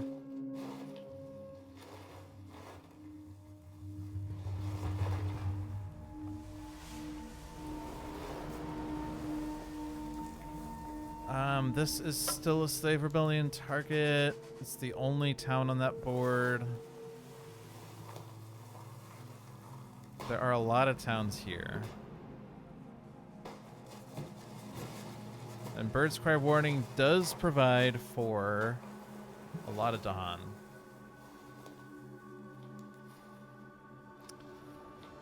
So D1 stops the coastal city that's going there, so I feel like that has to be the thing. We could do Ferocious Rampage, which kills everything in there, though. And then we can do Slave Rebellion in D2 instead. Maybe that's what I do. Because if I do that... yeah, everything's just dead. So that's the Slave Rebellion target.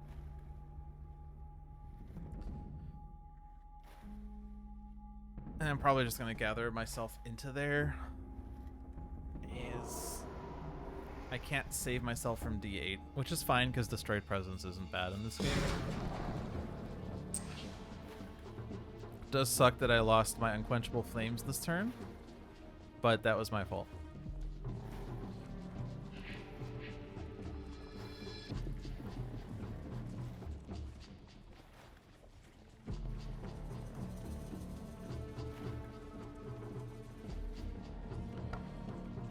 So I'm thinking I stop the B3 build with my presence and with Violent Windstorms. We could do Gift of Windsped Steps plus Scatter to the Winds to stop B1 from being an issue as well. B2 is just gonna Blight. I don't think there's a way of stopping it. That said, I do have Tempest, but I don't have the plus damage, but I can kill a lot of Explorers in there at least. But it's diseased, so I'm not worried about that build. I guess since I do have Tempest, and I'm probably using it next turn, unless for some reason I decide to gain a power card instead. But I'm just gonna gain energy, I think.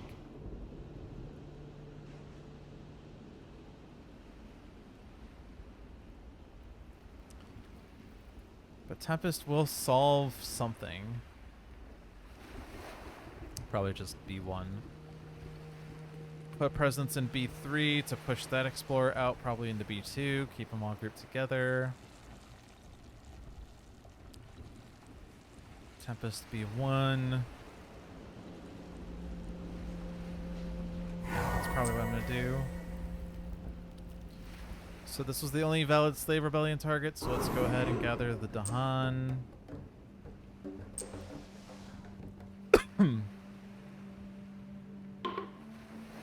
I suppose this is... Oh, it's gather 2, push 1. Yeah, so if I want 2 Dahan in there, I have to gather both and then not push any. And then it leaves spreading wilds, which... I could just use this to push an explorer out and the other dies in the Ravage.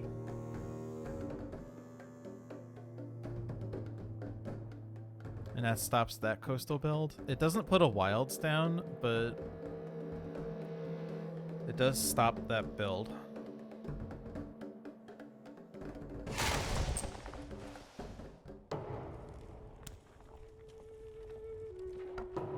Alright. We were thinking maybe a major on Devouring Teeth. I could dig a major.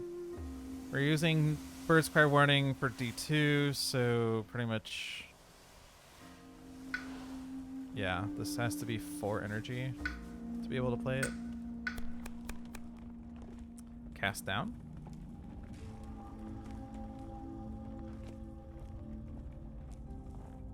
I've only had energy. Weird.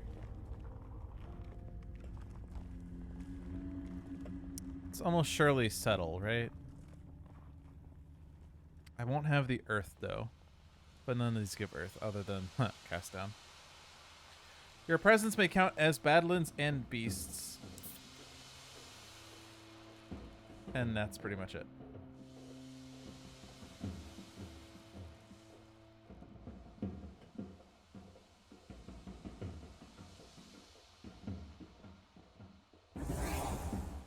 I don't think there's any other click there.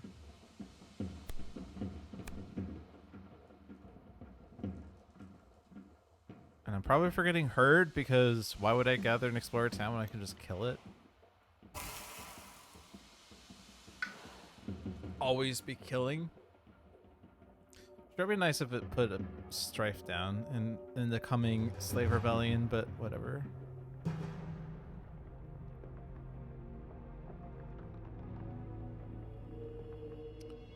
This animal doesn't do anything.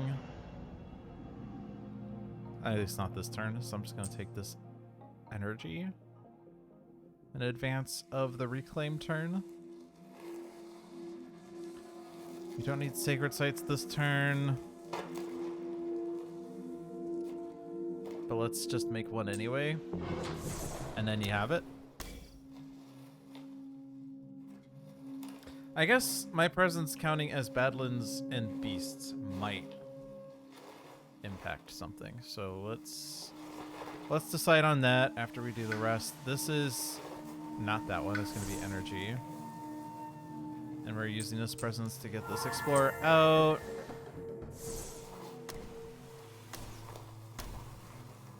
So remember, this is Slave Rebellion target. This is Slave Rebellion target.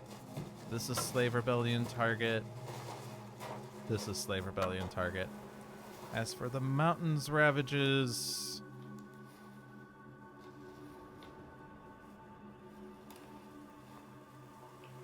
Just kidding, that's not Slave Rebellion target. This is Slave Rebellion target. Although I need defend. No, I don't need to defend. Right, because the Dahan will convert the town. Right! We're going to do that with a Sacred Site. So let's do that now, before we forget.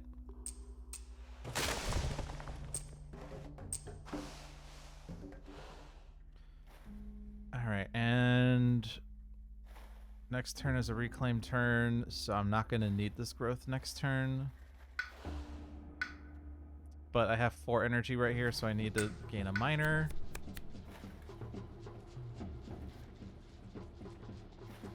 What about the one of each?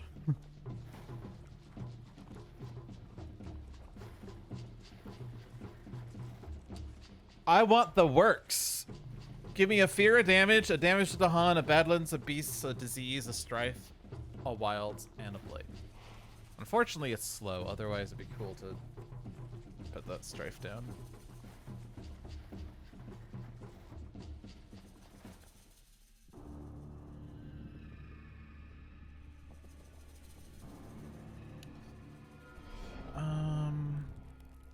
Obviously, elemental boon is tempting.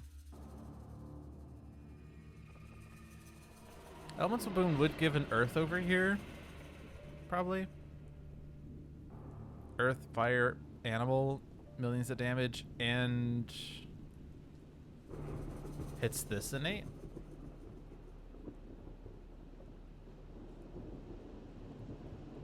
With the sacred site that we just put down, that's 4 damage.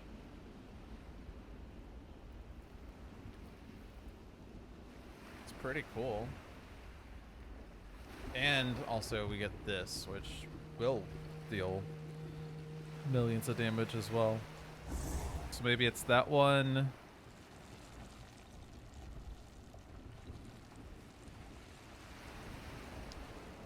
Sacred Site here would push these to Han, but not into a meaningful place.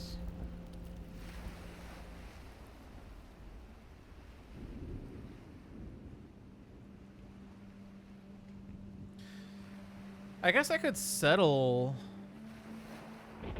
in D8 instead with what we know now. 3 damage. And then we strife the Dahan. And then that doesn't do anything. Okay.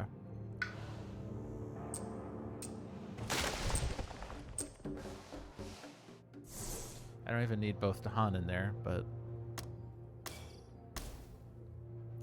we do have punish. I'm sure there are things in my land I can punish. And then Thunder Speaker getting to 3 card plays with a reclaim 1. Sudden Ambush in H3 actually solves that build as well. Okay. So land with Dahan.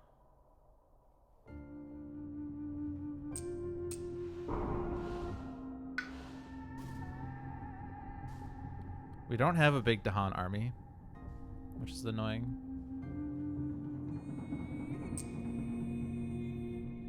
But we will have more Dahan in there at least. So sudden ambush. And then this turn we could actually do this combo if we so wanted. Add a Badlands, damage, and then add a Badlands. It does require Sacred Site. But I do have Gather the Warriors to help with that. Maybe. I could at least put a Sacred Site H1, I suppose. Or not even need it in H1, but yeah.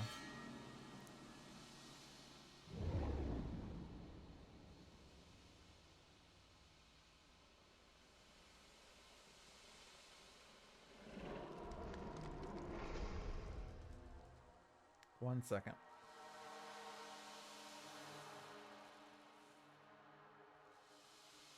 Okay. Yeah, let's see how that goes. Sudden ambush here. That Slave Rebellion target set up. That Slave Rebellion target set up. That Slave Rebellion target is set up. And that's set up. Okay. I need Elemental Boon on myself. For Earth. Yeah, and then I need Plant for that as well. So I'm not hitting this. I mean, I hit the earth, but I'm not hitting the second level, but that's fine, as my presence now counts as Badlands. But a fire would power this up more. And I can split my damage, which is nice. But I have this. Oh, I need a... Oh, okay. I need animal and plant.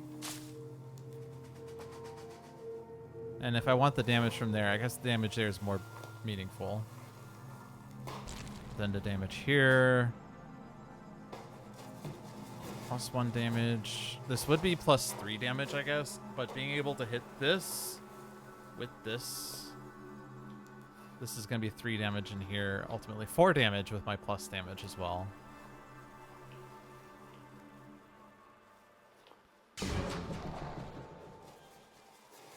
Yeah, Beast, Badlands, yes.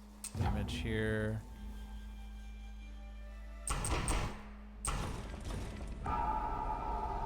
Okay. So I don't even need Bird Square Warning this turn, I guess. It's funny. Could use it. Maybe in a Mountains Ravage. Is there any Blight now? There's still 3 Blight, yes. This land is massive Blight. Let's see, Tempest here.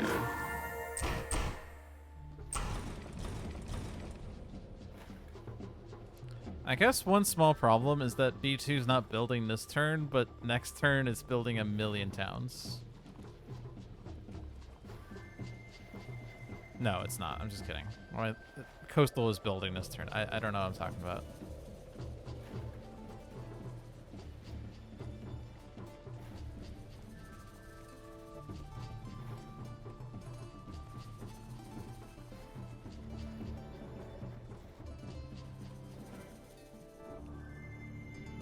Ravage.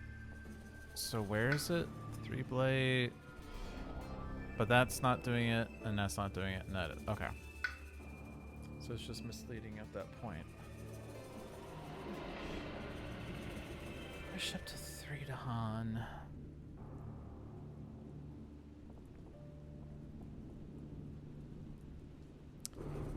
Honestly, putting it in D2 would probably be okay, as we're reclaiming next turn, and we'll be able to defend 9 in there, and it's only going to push 2 Dahan out.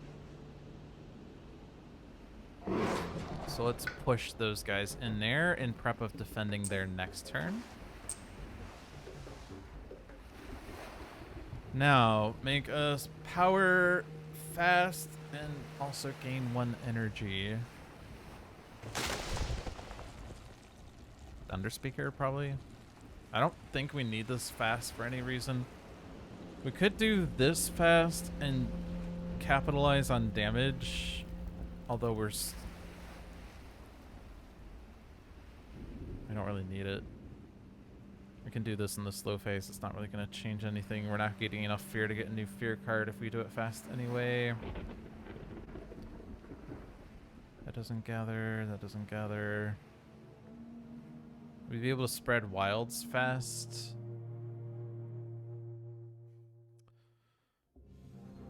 We only have 3 suns, so we're only pushing 1 explorer. So it's not really going to stop any build.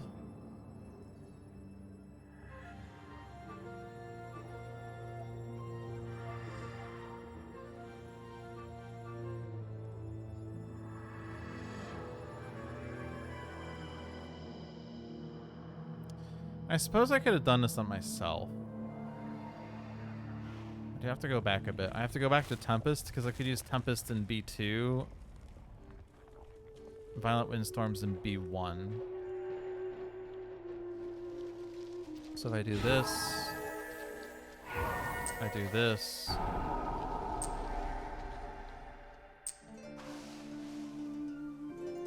I can actually kill a city. And then I Tempest here. There's no other valid land.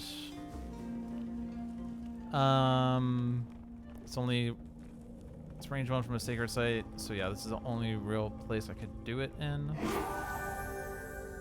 And I want to damage 5 explorers.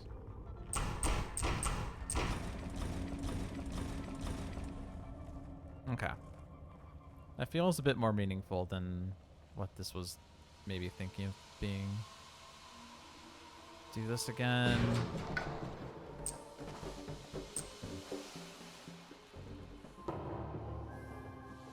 Okay. Slave Rebellion. So strife that one and that one due to the Ravage. This one's the only valid one on that board. That was the only valid one on that board. Kill those towns. Replace them with Dahan.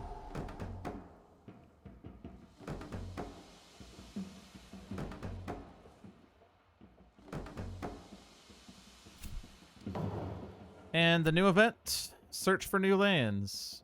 In each land with at least 2 explorers, push 1 explorer to an adjacent land without invaders. Distant hunt on each board, push a beast to an adjacent land with no blight. It deals 1 damage there. Canny defense during ravage in every land, defend 1 per Dahan in the land. So in each land with at least 2 explorers. So France is like Francing. That said, there's not that many lands. Just 3 lands. Okay. No, 4 lands. Why is H1 not counting? It should.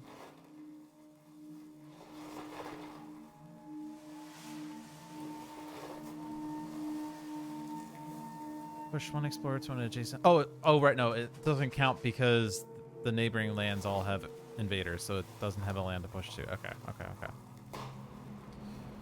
Otherwise, that would be nice to try to cut down one of those towns, but I can't do anything about that.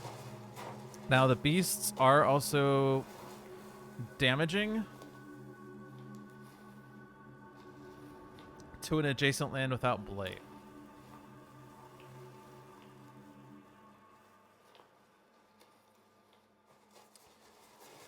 Well, this land doesn't actually have any choice. So, like, that has to go there. And there's no double ups there. This also doesn't have any choice. This one has choice. The best choice would be B1, as we'll push the beasts over there and we'll kill that explorer.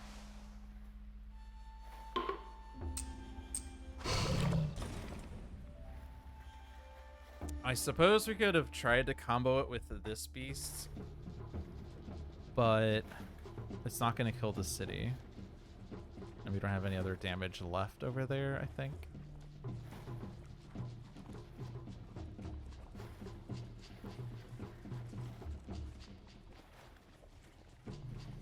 Let's see, this beast's... This explorer's dead, this explorer's dead, that's blighted, that's blighted.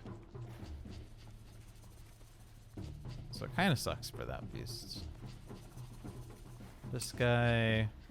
Yeah, absolutely go into that land, yes. Yes! Yes! Badlands! Okay. I don't think there's any other place for that, right? Yeah, because this is the only land that has Devouring Teeth and beasts nearby. So I guess I'm going to vacate board H of beasts.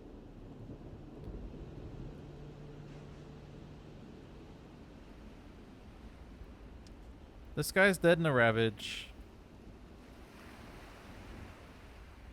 So it's either D6 or B7. Probably D6 because it's closer to... Wait, hold on. Hold on, just had a thought. My presence also counts as beasts. Oh, but I can't move my presence. Damn it! Because your presence cannot move. Oh, man. Alright. It'd be nice to push my presence, counting as a beast, and also count as a Badlands at the same time. Alas, I cannot do that.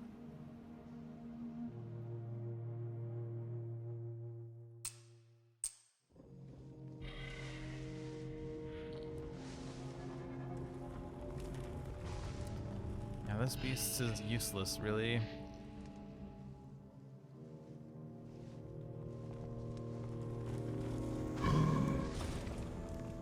Keep you coastal, I guess.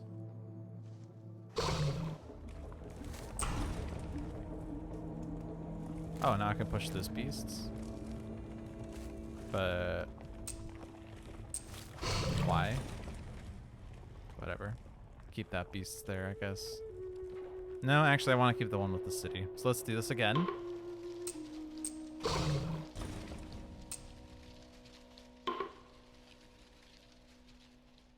I suppose I could do a back and forth here. Actually, hold on a sec. Because I can push this beast to a neighboring land and then back, right? But I actually want this beast to go in there, like, right? There's no reason. Yeah, it's so much better. But could I do a back and forth more meaningfully on those boards where it's not doing much?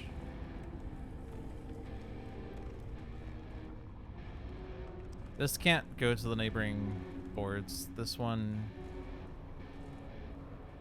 yeah, it can only really go to B and then back, I guess. But again, it can only hit H3, which is useless.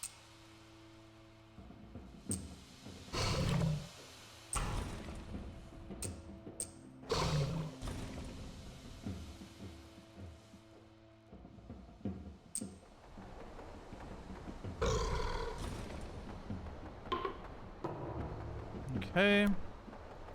Beset by many troubles. In each land with badlands, beasts, disease, wild, strife, defend 3.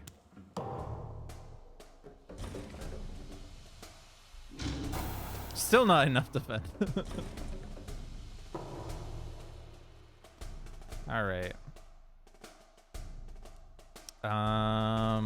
It thinks there's a coastal city building. Probably because of this. Yeah, I think so.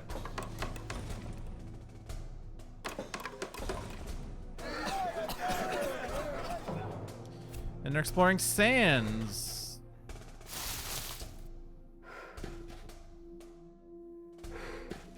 Sands is a problem on this board.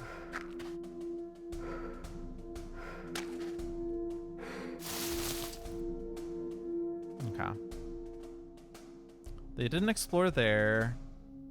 And I probably don't want them to ravage there, so you're gonna build there. This has towns in there at Wood Blight, so you go there. B3 is kind of solved if you let it ravage at the expense of... I guess, actually, we can scatter that. You can go there instead. Or maybe we scatter here instead. Now, here's where the problem is. Both of these have buildings in there. So the escalation is if it has buildings, add blight, otherwise add a town. Both of these have buildings. So it's adding a blight and it's cascading. It's not going to flip the blight card. So the only way to not lose presence is to click here and then probably not... Well, not there for sure. Not there, because that will flip the blight card. So H6. Okay.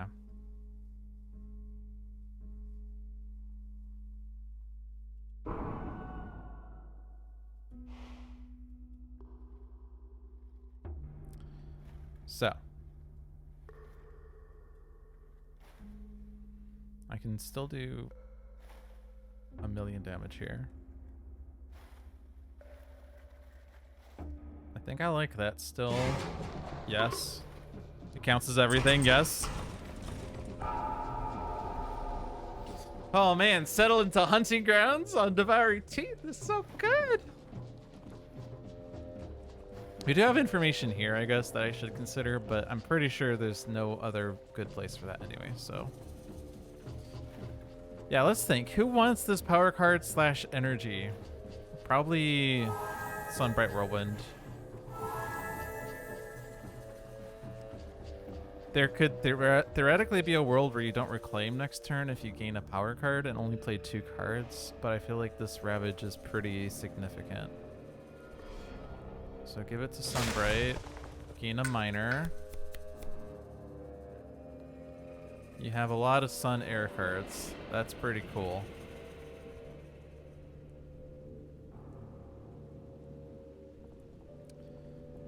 Let's see. None of these are going to help B2, by the way.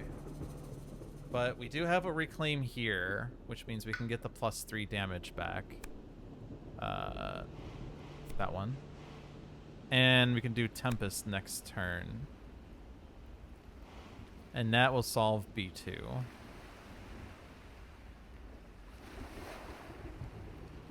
If I do Call to Isolation, we could also gather the or push the 2 explorers out of B3.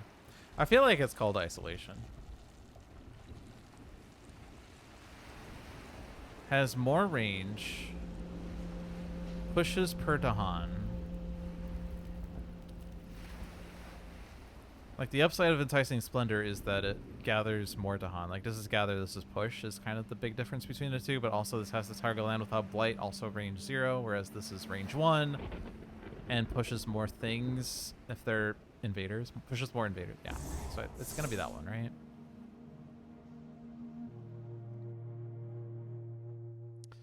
Scatter almost certainly is in B5.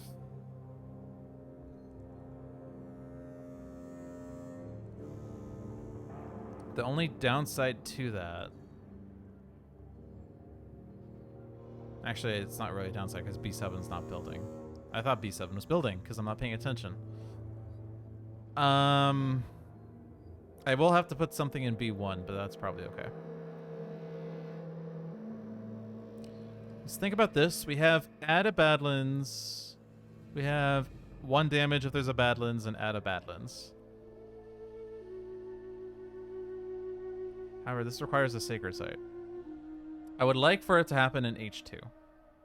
Maybe H1. H2, however, just did the Cascade thing.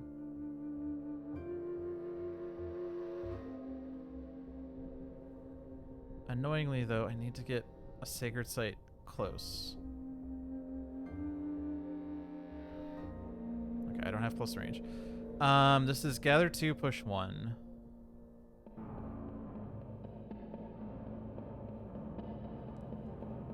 And my presences and Dahan are not really in places that can enable a Sacred Site at close to H2.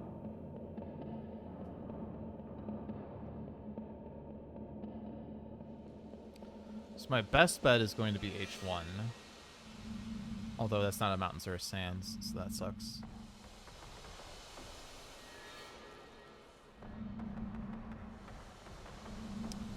Alright, Towering Wrath. Is there a good place for that? C5 deals 4 damage. Not relevant.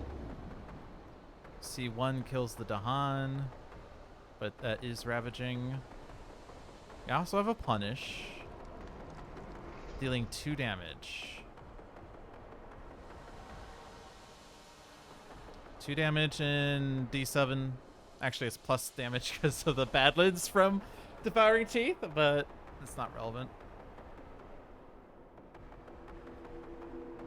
But like, okay, so the sands builds here, here, here, here, here, here, here, but also coastal ravages, which are here, here, here, here, here, here, here.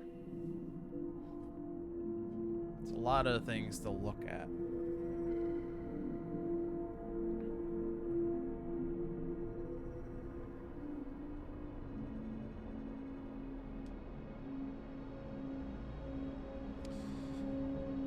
So coastal sands, already number 1. We're gonna solve this and probably this based on what we said before with plus damage and Tempest and Call to Isolation. So that's good. It solves the build. Solves the Ravage maybe. I think there'll be 1 Explorer left over. But 1 damage is okay. Pending the event.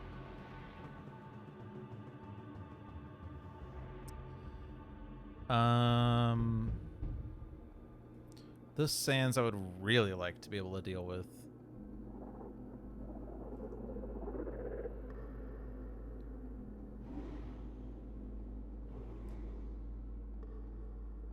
I do have a reclaim 1 on Thunder Speaker, so I can reclaim Words of Warning.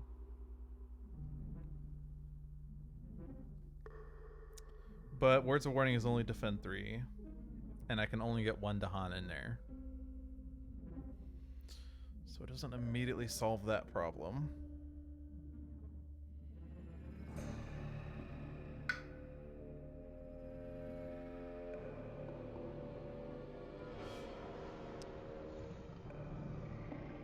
We're reclaiming on Sunbright if my plan is to use Tempest.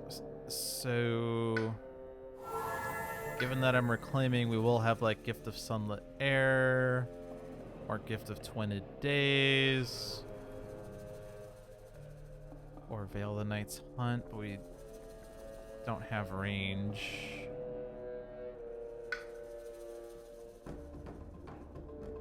Gift of Twined Days would allow Defense 6 to happen in H2.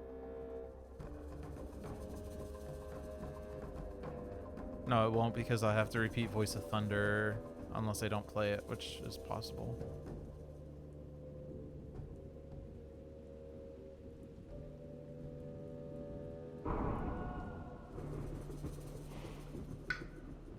Actually, if I take this air on my growth, I'll have 4 air, and I can do these fast.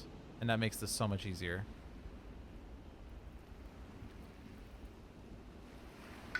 I'll have Gather 4, Push 3 fast. And that gives me... Well, it still doesn't give me enough for that, right? I need more sun and also more fire. But I'll get more Dahan in there. And then Defense 6 would be good. Okay.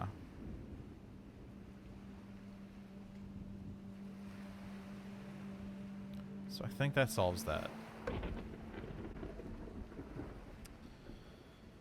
H1, I don't have a solution for.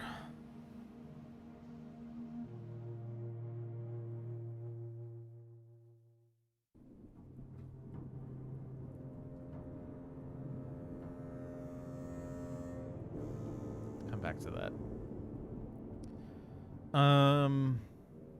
No coastal sands over here.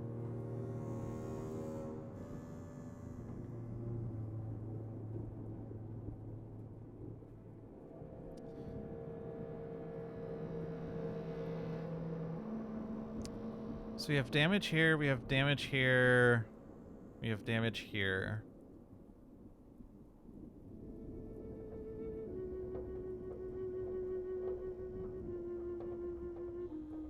We don't have like plus range anywhere, do we? No.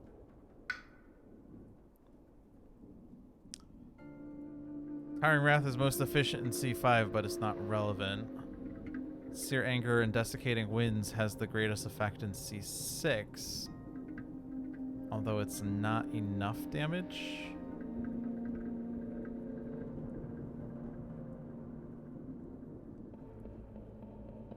I can't get rid of the Explorer in there and then it doesn't build.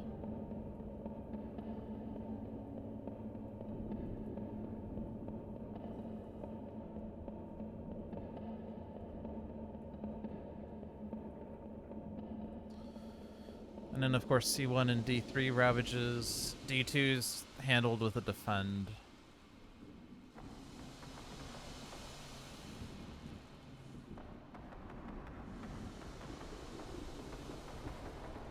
I could maybe try to do this again next turn.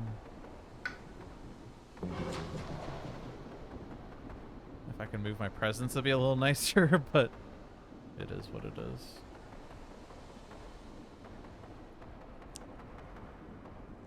If I do this, it would be nice if I could hit all the thresholds, but I don't know if I will. Or not all the thresholds, just thresholds.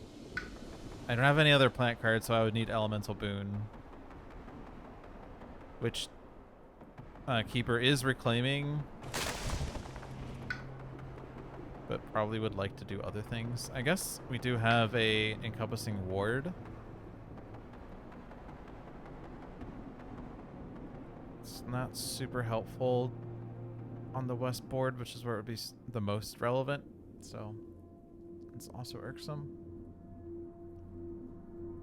I guess Keeper could put a presence down and get a defend that way, but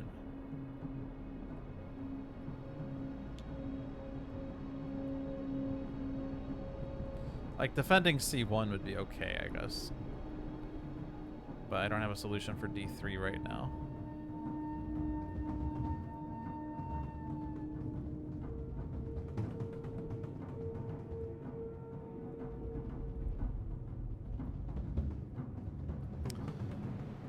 Okay, so let's get rid of this explorer. And then we can do the Sear Anger. Desiccating Winds. The sands on board C are super bad. Badlands.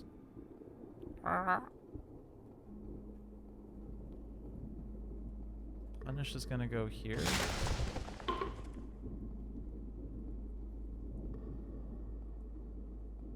Interesting.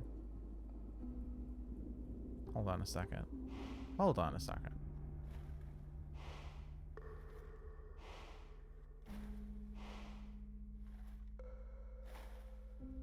Add balance. I do have this split.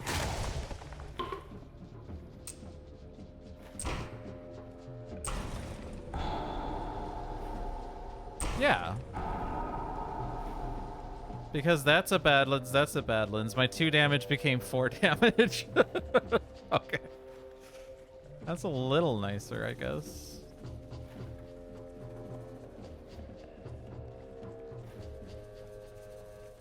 Still doesn't really help with figuring out what I'm doing with Desiccating Winds, though.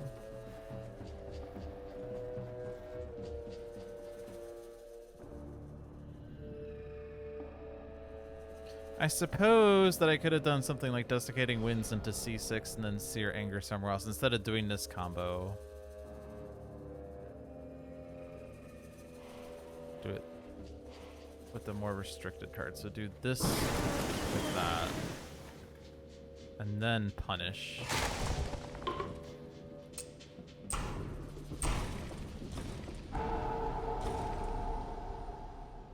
Except I hit the wrong thing on that. Because I was blind and I didn't see the town in there, even though that was pretty much the entire reason why I wanted to do this to begin with.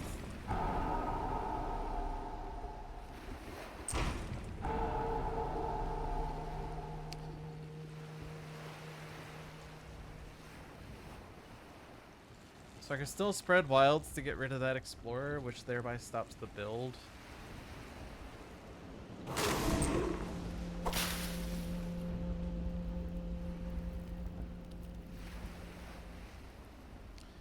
It leaves open Sear Anger,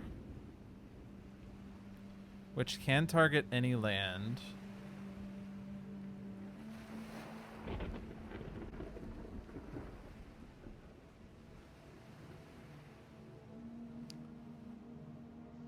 Trying Wrath I really just want to do in C5. But it's not relevant, but it does clear out things.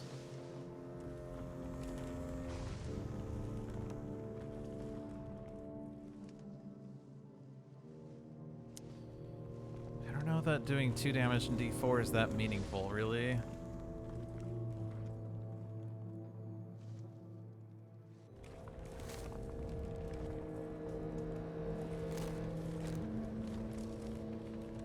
And then, of course, the Dahan in C1 dies if I target C1, which is why I'm trying to primarily focus on lands that don't have Dahan.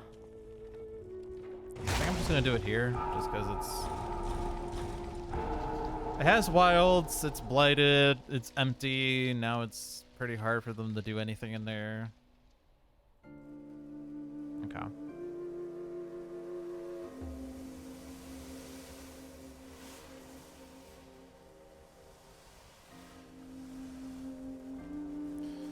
I could try to Sear Anger in H2, which doesn't really seem like a good idea. As I can already kill everything in that land with defense 6 and 3 Dahan. So I might just sear Anger over here. And then that makes it easier for us to kill things in there. This gather is still a sad gather. Maybe I try to set up manifestation in here. Which is still kind of a sad gather, because the manifestation would be strong enough to kill everything without Badlands. Maybe I start Anger here in case I can do something in there. Start Anger here to kill that city more easily. I think we're just gonna, yeah, I'm gonna target there. Okay. Scatter here. Put the town with the city, I guess.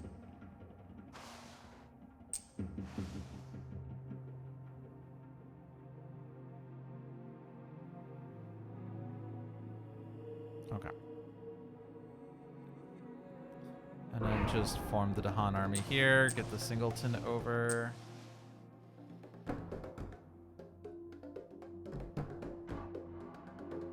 Is the Singleton better than a presence here? 1, 2, 3, 4, 5, 2. Should be enough damage. Okay. You don't get power card on your reclaim. You do. Gain another miner. All the miners. Beasts and defend 4 or defend 6 or something else altogether, or defend 4 and push things around. I don't know yet. Let's take back Hordes of Warning. Let's get energy. Take the air. So power is fast. Gathers 4, pushes 3, so we can get a lot of Dahan in there. Defend 6 with the repeat. And manifestation in H8, along with a Furious Assault. Okay, so it's a good Thunder Speaker turn. You don't get a power card, actually. Okay, so that's all the power cards we're getting. Cool. So I don't know what that will mean for you. This is range 0, Sacred Site. Sure, it'd be nice if I were in more lands with invaders.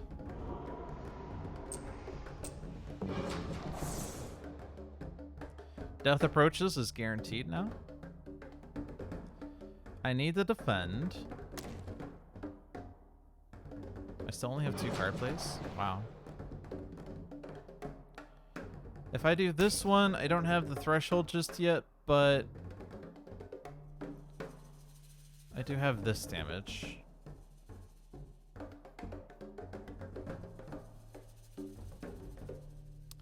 Maybe that's meaningful. Think about that for a sec. Reclaim presence. We're gonna put you in there. Can't put you in there. There's no wilds. Okay. Maybe I should. Oh, I think my original thought was putting a wilds there, and then I decided to do it here to kill the explorer there. That's fine. It's whatever. Sacred Site here then, because everything else is already a Sacred Site. So I can't defend C1 directly.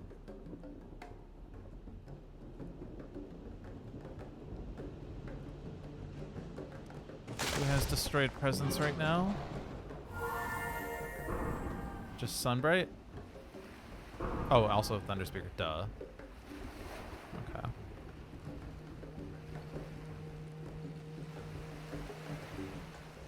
But yeah, you don't have any means of defend over there. It's 7 Blight. Okay. I mean, a lot of this Blight isn't happening, but I think it's probably a tall order to prevent all the Blight, is what I'm hearing. So given that it is going to be a blighted island,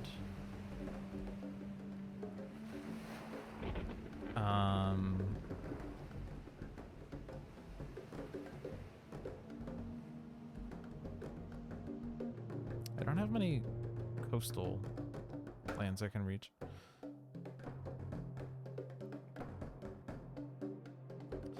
Alright, if I just give Defend 2 to Devouring Teeth, I don't need Marked Territory for D2.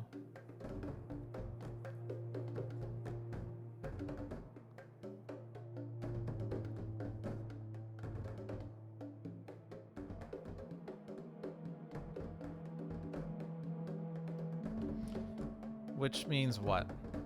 I think I was planning on using that anyway, so I can't even do defense. I guess I could do other things. I feel like if I can do this fast, so let's make a choice here. Let's click that one, because I feel like that's probably the closest to what I wanted to use. I'm playing 3 cards. So I wanted this one with plus damage. I wanted this one to stop a build and a Ravage. And then if I were to also do a Push Gather fast, then we can do Death Approaches fast. However, I don't have the threshold for damage, but once I'm in D3, if I hit the threshold on this, that's 3 damage. Actually, it's 4 damage because of the +1 damage from Devouring Teeth and the plus damage from my presence being Badlands. So that solves D3. Okay. And then this is defended. We're defending this. We're doing things there. That's pending the events. Maybe that's a question mark. It's a pretty loose question mark because it's really just does the event add damage.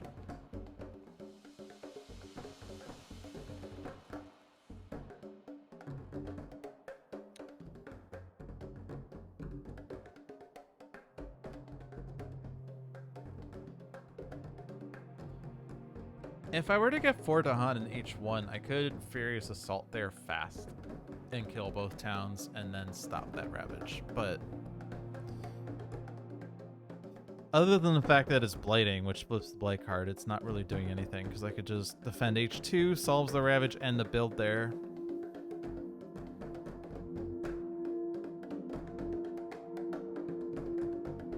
It's kind of annoying that I don't have a solution for C1.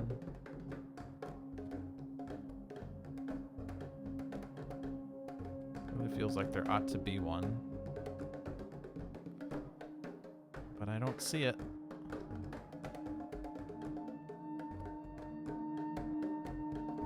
So we can put Thunder Speaker presence down. We can put Sunbright presence down. I don't think either are that meaningful this turn. Gather 2 Dahan, push a Blight is not meaningful either.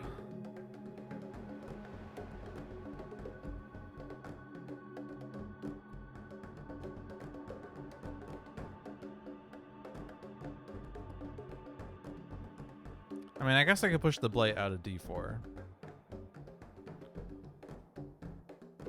But it's still not really that meaningful.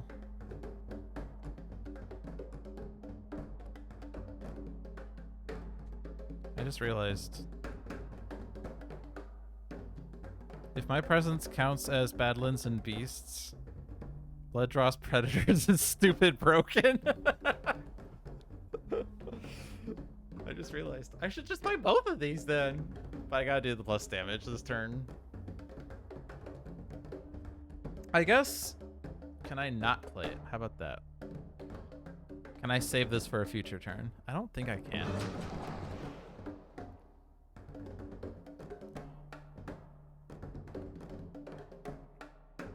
I guess instead of actually killing the things in there, I could just defend 9 in there. Which means I don't need Elemental Boon. So I'm not actually killing things in D3, but I am saving this for a combo. I do unlock the damage on this, though, to be fair. So I will kill a town in D3. I'm not losing the towns, right? We're building 7 towns. Okay.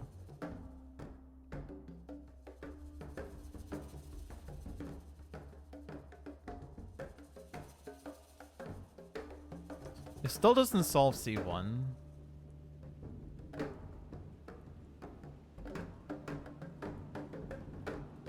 Yeah, and I did need that to be fast for that to work as well.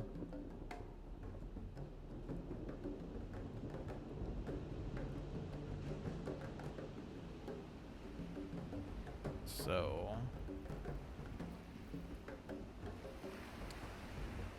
yeah, still at a loss for C1. It's not the only blight that's happening, though, so I'm not going to worry too much more about it. Let's just start seething with hatred. And then another fire, and I get plus damage, and, well, if I don't have another plant anyway. I know, I have 2 more plays. All right, I do have another plant, then. I'm gonna save Towering Wrath, though.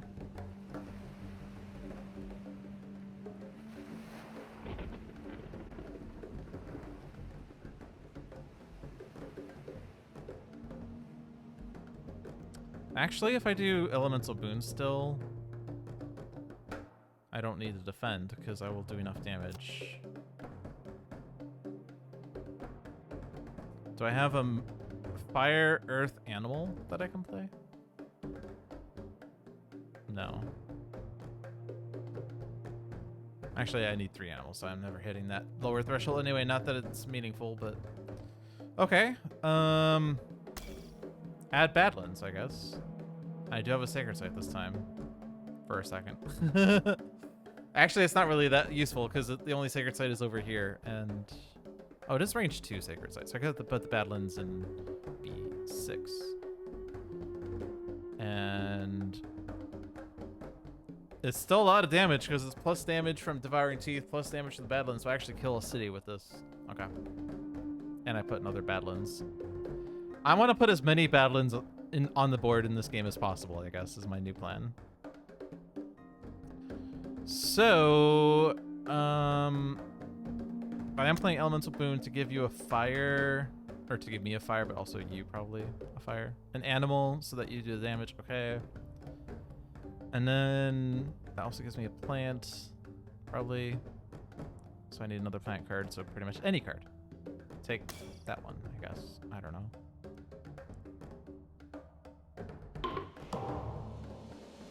So that was a lot of going back and forth for 30 minutes about what I wanted to do this turn, and I think I ultimately ended up not doing that much more different than what I originally thought of doing, so...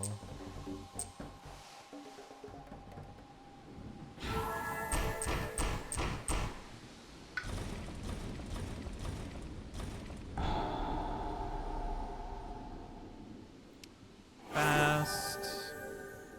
Elemental Boon. Fire, plant, animal.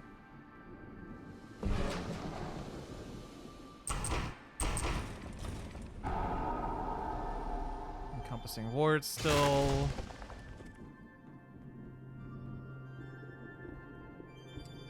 Gather.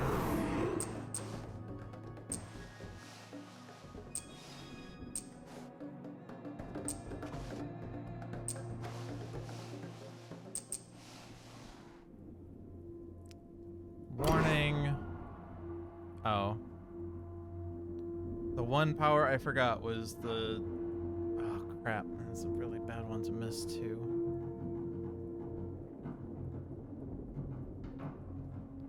I wanted the repeat on that so I could defend 6, but I don't have enough plays over here. I guess... since D3... okay, D3 is less of a threat. Since we're already blighting the island. I went to all this effort to make D3 even better. Really, I want to go back to the play phase. Spirit phase. Fast power phase.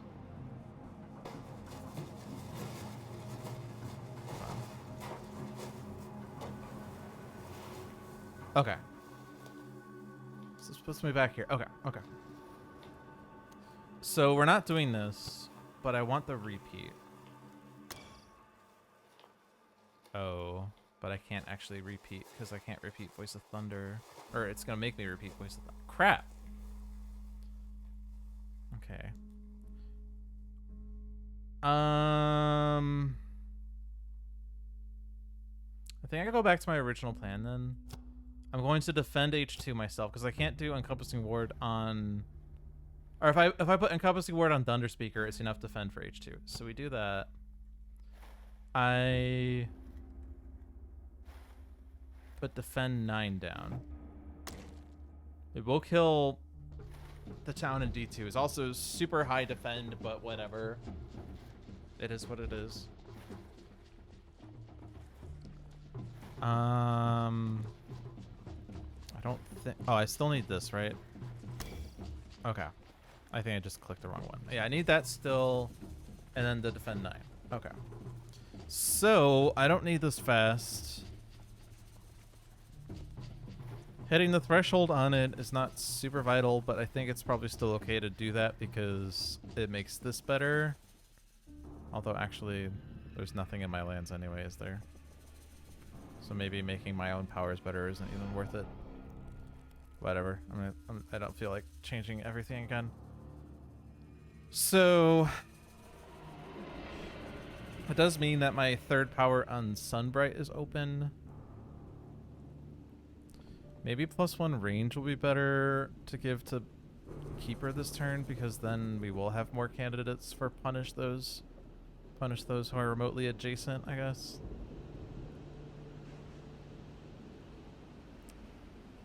I guess I also could have done Guardian Serpents. Oh. Let's do Guardian Serpents then, just because I don't really need... Okay, so then we'll do... Okay. We'll do Encompassing Ward again on Devouring Teal. But now I don't need the Defend 9, so I go back to this plan. Okay. So all I need to do is to switch one power card. And accept that this is blading. Okay.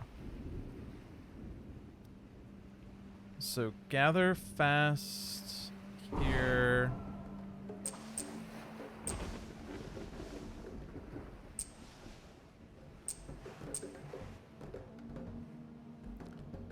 I guess I don't need Words of Warning then, because defend 4 is enough.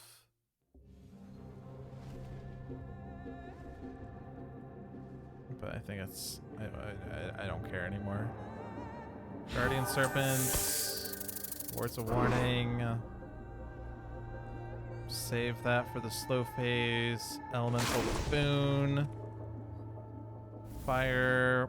Plant. And... Animal for more damage. Fierce Might for more damage. Call to Isolation. I swear we're gonna finish this. This has been like a 30-minute turn because I've been trying to figure out how to avoid flipping the blight card. And the answer is, don't worry about the blight card. Alright, and then defend on you. Save that for the slow phase. So the only blights then, H1 is expected, C1 is expected, D3 as we decided we were just going to have to do. Okay. Like, event card says, hardworking settlers. The latest round of settlers are regrettably diligent, focused, and curious. You may act cautiously in the background or create unnerving distractions. Okay. Beasts prey upon the injured this turn. Beasts also count as Badlands. Oh my god, this would have been a sick turn for my presence to be Badlands and Beasts as well. On each board, destroy a damaged invader in a land with beasts. So let's see. If we act cautiously on each board, push up to 2 Dahan, add 1 town to a land without town, immediately ravage in the land with the most invaders that matches a ravage card. If we create unnerving distractions at the cost of piquing their interest, ravage cards skip up to 1 matching land on each board. We get 1 fear per player, but we also remove the bottommost stage 2 and stage 3 cards from the game. However, this is probably going to stop the blight.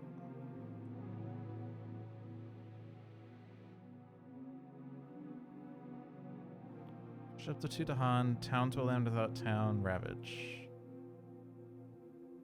Okay, so let's think. Immediately ravage and land with most invaders that matches a ravage card. A town to a land without town. So that could go into H2. That is defended. So if they ravage in that land, because it will match, it matches the coastal card, and it's land with the most invaders, then that is okay. On this board, the land is C1. Even if I add a town to C2 or C3 for whatever reason, we'll ravage there, causes a blight, and then the ravage in the coastal phase will also cost a blight. And this... No, we're past the blight phase, right? Like, the blight card comes before the event card, I think, so... That's it.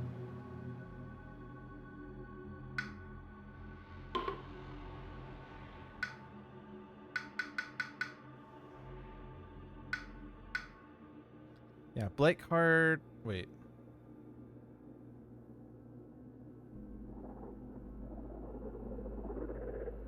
Okay. Blight card, then events, then fear. Okay, so we're past the blight card. So if I do blight now, I don't get a blight card before the ravage. Okay. Board D, that would be D3 always. Even if I add it to D1 for whatever reason, that's going to cause a double blight. And then board B, it's not going to cause any blights. Unless I put it in B3 for whatever reason. So it's going to have to be unnerving distractions. I also push Tudahan. It doesn't say from one land, by the way. Can you push any Tudahan on the board?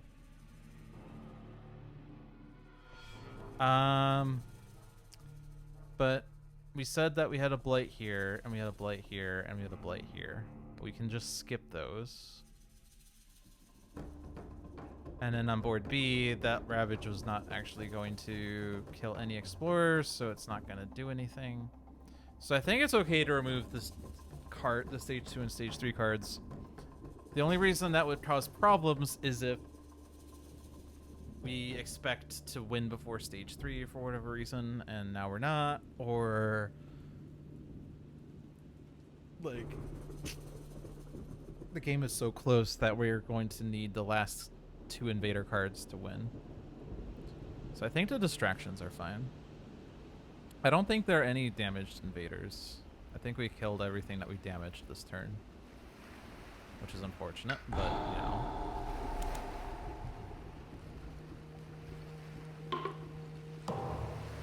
Their card says defend 1 in all lands. Okay. So how does this order choose? Do I click this and then decide if it ravages? Yeah, skip ravage. Skip ravage. Skip ravage. And then doesn't really matter. Skip ravage. And now the rest will all go through.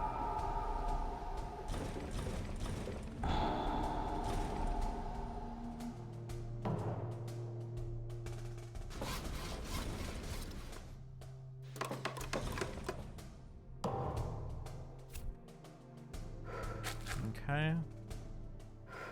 Is there a jungle that's gonna blight? I don't think so.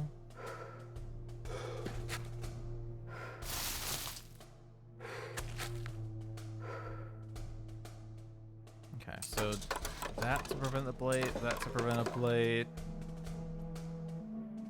And then here, I have to actually make decisions. Jeez.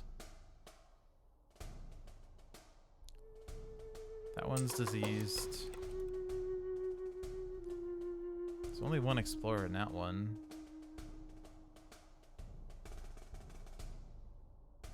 But I'm probably gonna do violent windstorms here. Okay. Stage 3 is coming up. Oh my god, it's so fast! Okay. Alright, so island is still healthy. Not even still healthy for now. It's actually still healthy. Okay. So on the sand side, we have 2 Ravages that are both cascading. So those 2, everything else empty. On the jungle side, we're putting 7 towns, 5 cities. So... But there's no more escalations, so that's good news. Still on tier level 1 though. Kind of bad. I think manifestation here was still a good idea, and I think we have enough things in there already, right? So that solves that Ravage. Also, should I put check marks on the empty lands? I think it's not worth it, right? It being empty is a check mark, right?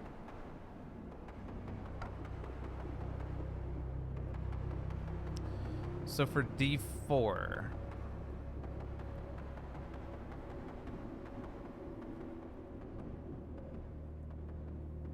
I could do the combo of Unquenchable Flames and Death Approaches.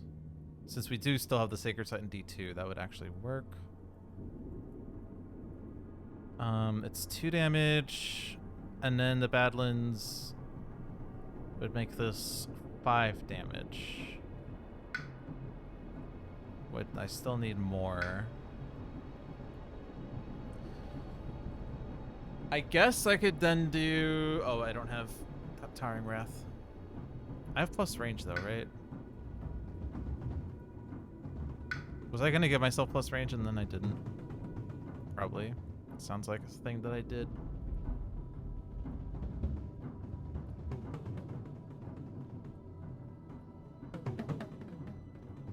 Because I'm so smart.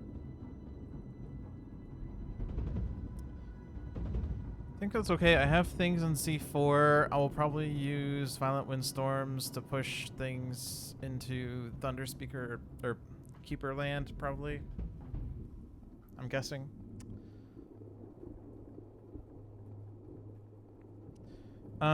Coastal cities. H1 is a coastal city, C1 is a coastal city, D2 is a coastal city. So we would like to solve those for sure, right?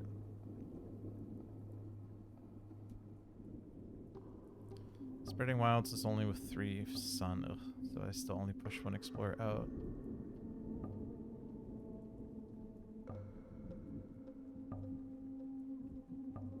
Okay, well I can stop the coastal city in H1 with Voice of Thunder here.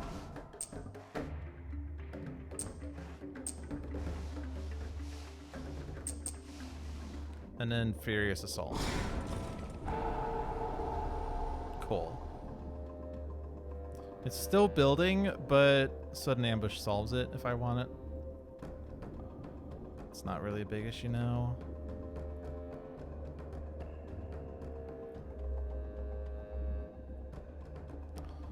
How much damage is punished right now? It's 5 damage.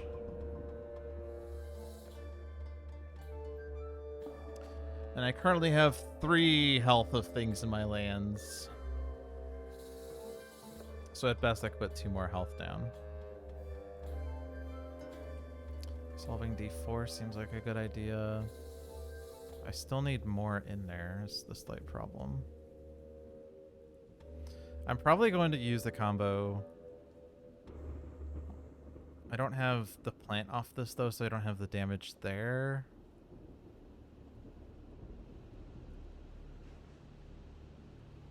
Maybe that's a slight problem.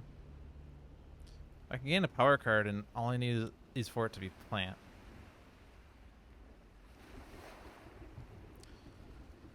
Shore Seeds.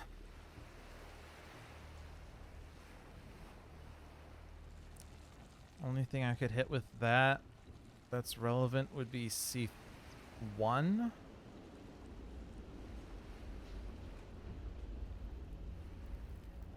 I also do have Boon of Growing Power, and it's a point of no return there. Maybe I give that to... I give that to you to find a plant card, right? You will have a lot of energy next turn, but I'm going to click on Minor Okay. Lure of the Unknown is good. Mainly because it gives a fire.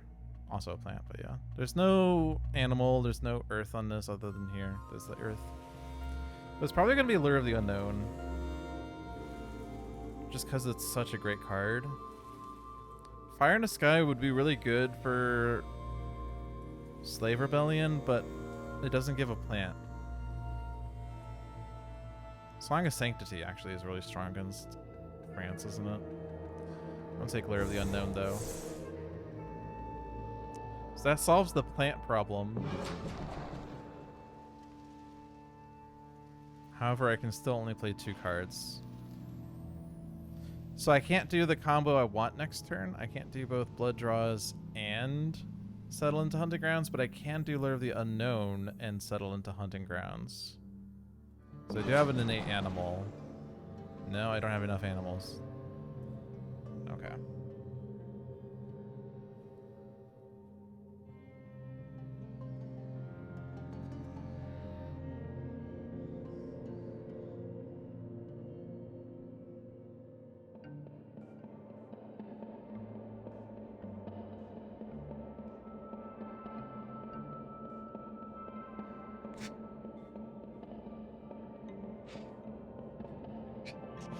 Work text.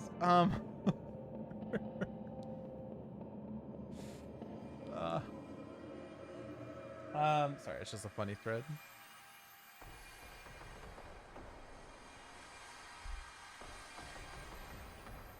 Okay.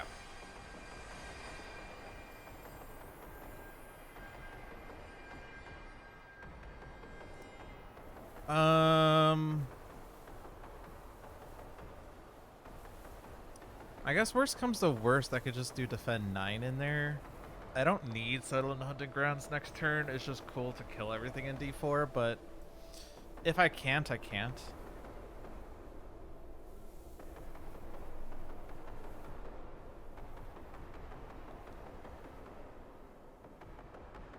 I'm just gonna Seethe and C1, right? Because why the hell not? I could do Sacrosanct Martyr their next turn. That actually is a pretty solid thing. I could actually spread Wilds just to get an Explorer out of there.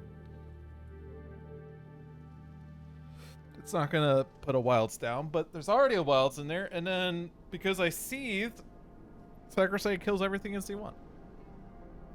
I like that plan.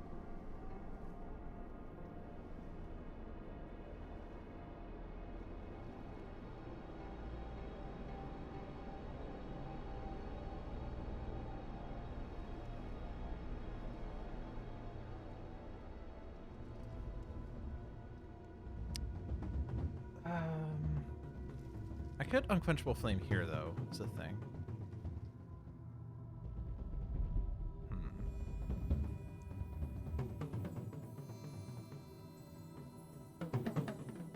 It already has a Badlands.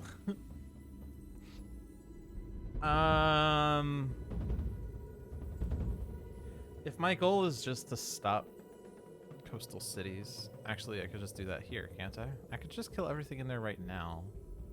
Maybe I just do that. In lieu of actually gathering into D4, I could just do that with my growth and then defend 9 in there. And then I could do Unquenchable Flames in C1.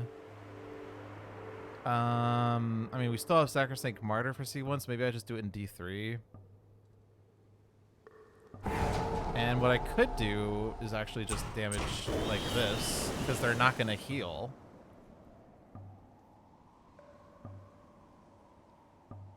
I don't know, maybe there's an event card that will say Strife buildings have -1 health. Even though they're not strifed, but we can pretend like they are. Okay, so we still have Punish, we still have Spreading Wilds. There's 10 health, right? Defend 9 is barely enough, so I don't want to put anything more in there, is what I'm hearing.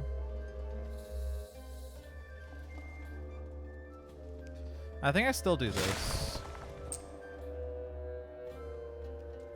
And this wetland isn't doing anything just yet. But then Sacrosanct here kills everything in there, so that gets rid of the last coastal city. Oh. I was like, why are they still saying 4 cities? The answer is there's a lot of inlands that are building cities. Well, one of them isn't.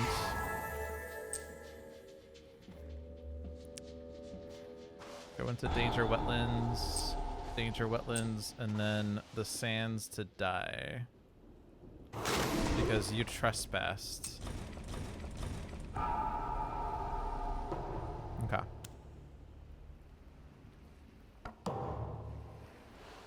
So, still a cascade in this, but that's not counting. Okay. Putting 6 towns, 2 cities, but 19 towns on the thing. So let's take a look at this card. A lot of expensive cards in my hand, so it's going to be minor again. We're going to be at 5 and reclaim 1, so like... Oh, we can actually take encompassing... Or, sorry, elements of boon back if we so wanted. 1 damage to each building at range 0, but we have plus range in Badlands. Tempting. Strife. Tempting.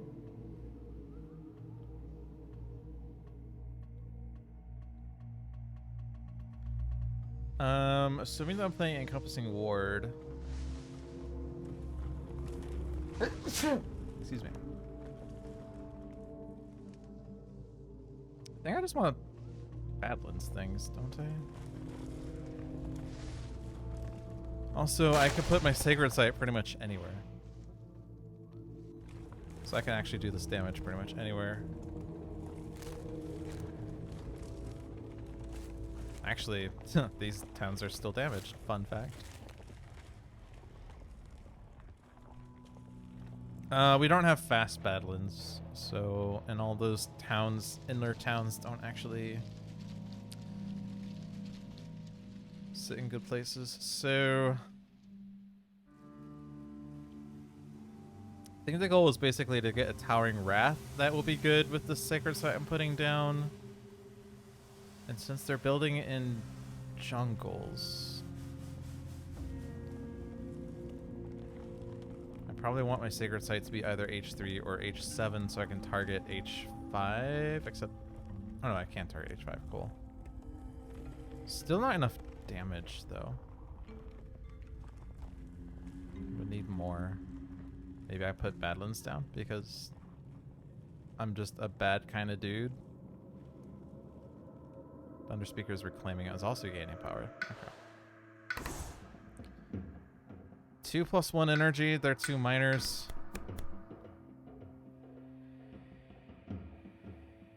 We could make more Badlands. And we can do it fast. Wow! Also call the Dahan Ways.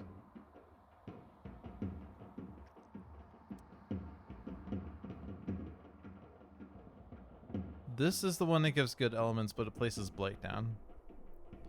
I think I just click Hazard Spread. Because it puts Badlands down.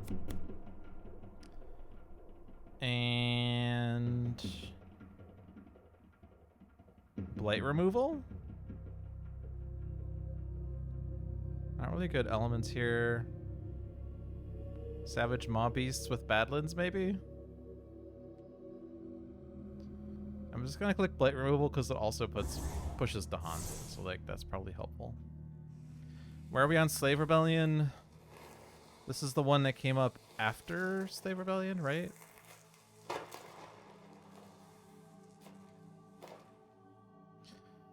So we're like 2 turns away from it or something.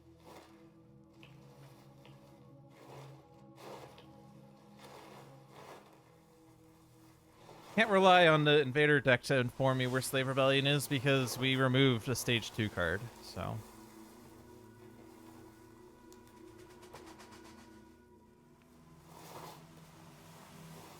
Are you gaining a power card? Probably not. You do have cheap cards in hand. You probably just want more energy because this is your main source of energy. I wish you could play place multiple powers or presences, but you can't. It's a pretty good major there. Maybe get rid of Ferocious Rampage, though, because maybe we don't need it so much. Maybe I do take a major on you.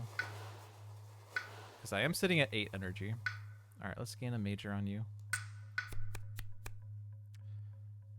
Well... Vengeance of the Dead? Lull?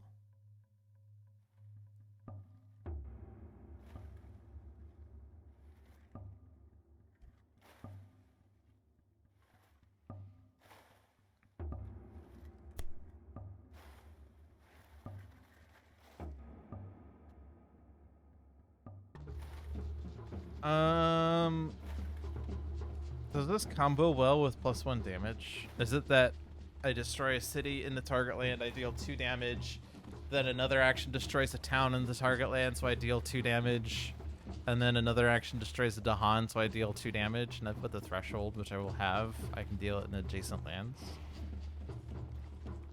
Because if so, that's pretty strong.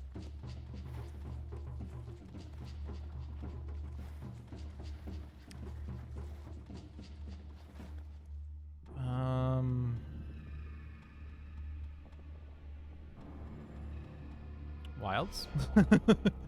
I don't think I'm doing it this turn. I guess, wait, could I do it this turn? I'm taking back Elemental Boon. So I very well can hit the threshold on that.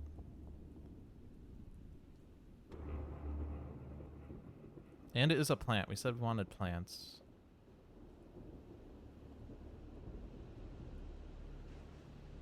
Hey, look, this says Badlands on it.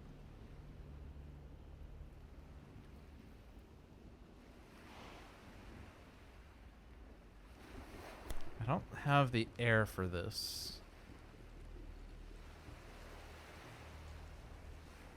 But it is a lot of damage.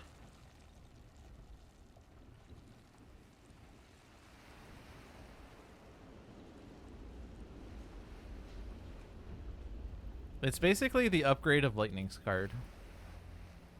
Isn't it? Like... I forget what it's called, but like... that card costs 3 energy and it just deals 1 damage to each invader with the same elements, I'm pretty sure.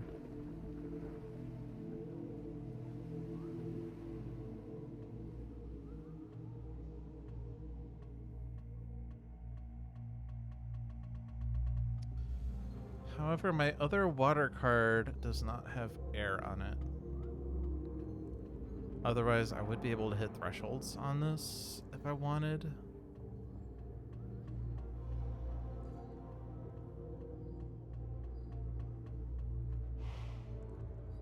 I think I'm just going to take Strangling Fireband. Get rid of Ferocious Rampage. Work up card plays track. My presence in a land actually has to be this land, but a land where I might want to eventually consider my presence to be Badlands and Beasts.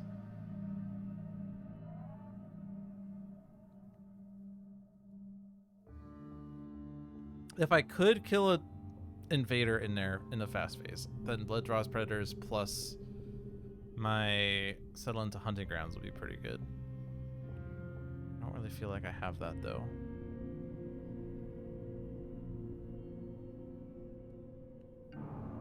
Then again, I do still have this.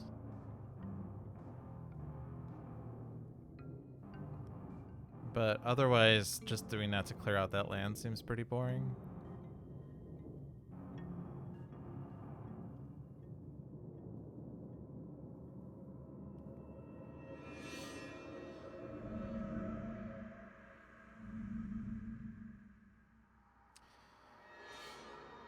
Okay, well, okay, have we decided on this? Not really.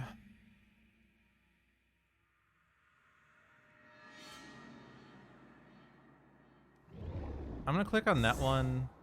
Range isn't really an issue. Sacred sites aren't really an issue. And I want to be in that land. Oops. Clicking on all the wrong things. And I want to be in this land. I want to reclaim Elemental Boon. Play that one. Play that one. I don't know if I need that one. Play these. Doesn't give me all the elements. I don't have air. Oh, I guess Elemental Boon gives me air. Okay, well. Either I play this or I don't play this. I'm not sure which yet. Probably don't need to play it because I probably just kill it by being in that land.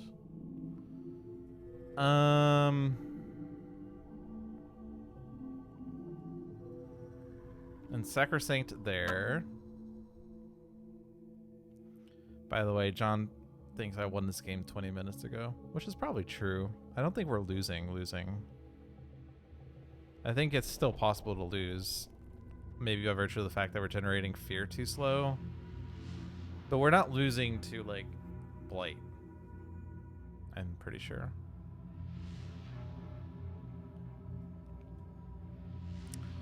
So the one Ravage is either defended or we're trying to deal damage in there in a fast phase or something, and I'm still not sure yet. You're doing this, right? We decided on that. Your presence moves things. We can stop a build with it. Sure. I guess you could die pending the event or some shit. I don't know. You're playing 4 cards. Probably that one. Let's just play all the gift cards, because why the heck not? Probably because that one doesn't give you air. But that one doesn't give you sun. So, that's why.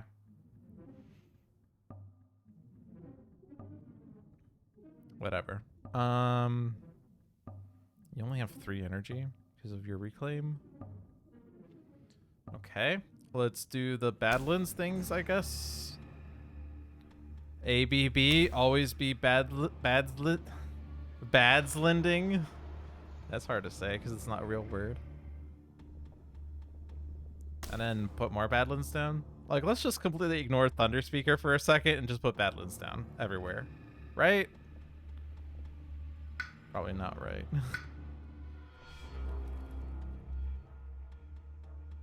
Especially because I'm not really solving H5 or H1 on my own board. So I guess I gotta consider being Thunder Speaker a bit.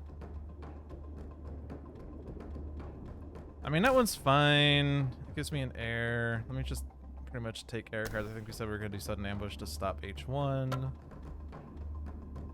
And I presume H5 is solved if I don't have sun. Maybe I don't play that one. I play my 2 sun air cards. I don't need words of warning though. I don't even need it to be sun air. I just need air or sun. I just need any sun. So I am putting a Badlands down. Bad all the lands. Okay, so I gather 3, push 2, and that gets me to H5. I guess it's building a city, but whatever. I still have my defend, so whatever.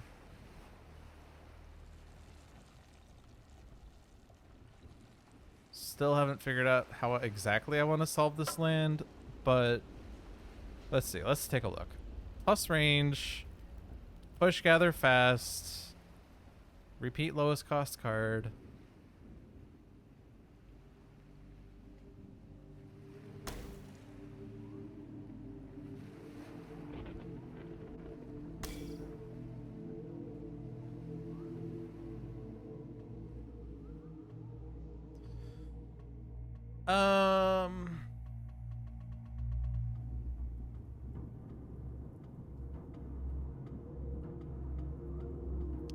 I really want to combo this really badly, but oh, I am in this land. Oh.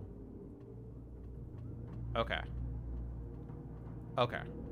That will work then. We finally get to do this combo.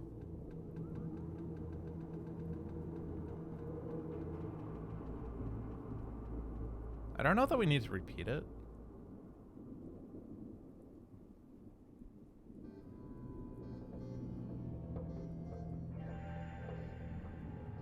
Hold on. Elemental Boon. We need plant. the 3 animal. You want earth. I want fire.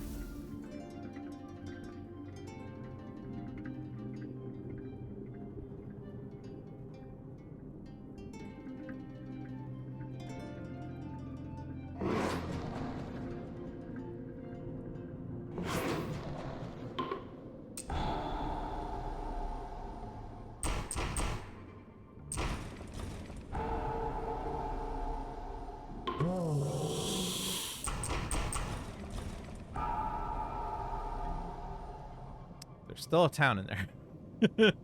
That didn't do all that I wanted it to do. It was not that exciting. Oh, wait. No. Oh, I forgot a step. I forgot a step. Hold on. Hold on. Gift of Twined Days.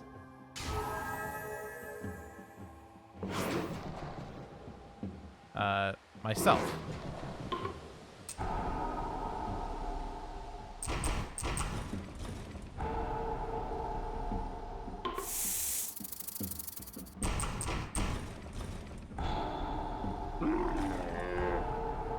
Okay, we put 2 beasts in there. Okay. I guess it wasn't as much damage as I thought because I only have 1 Badlands in there. And this is also a beast. But just like counts twice towards Blood Draws Predators, basically.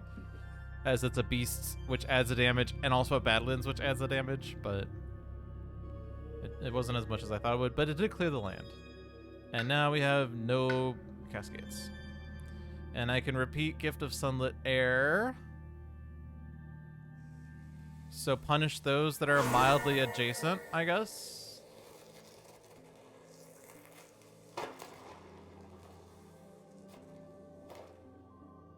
Obviously set an ambush. Don't need to gather. Okay. Sacrosanct Wilderness. Get rid of that Dahan.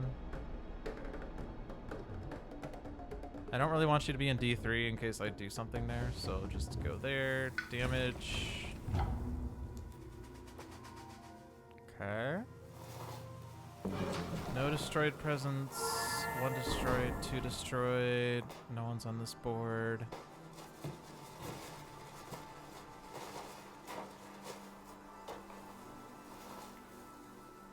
Okay, but let's put your presence there. Let's gather these Dahan. And your presence. And push that blade out. Oh, yeah.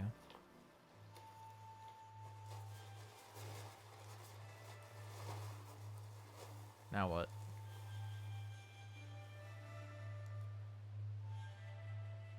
I can do a push gather fast, but why?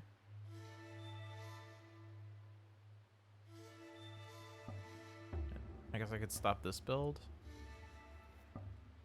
Or this build.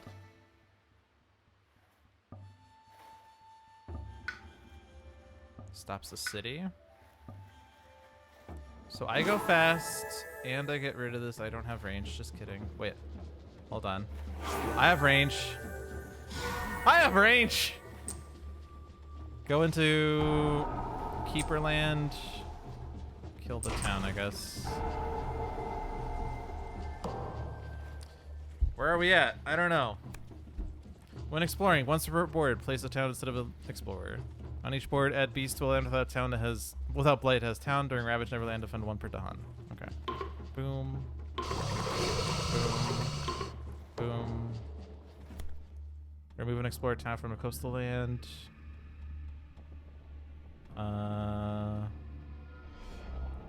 There's no jungles. I'm just gonna like. I want those towns to die. Some other way, right? I don't want to remove it. I want to destroy it. So I think I just leave them. I'm just gonna take out those singletons.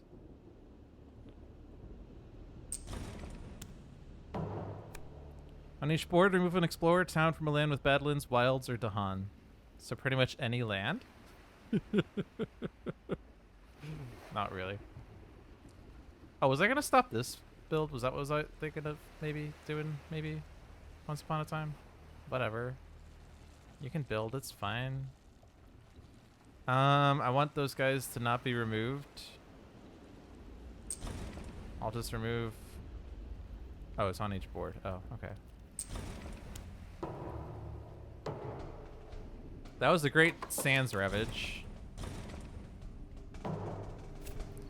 Alright. Once per board, place a town. Mountain jungle. Does it count if the wilds is used up?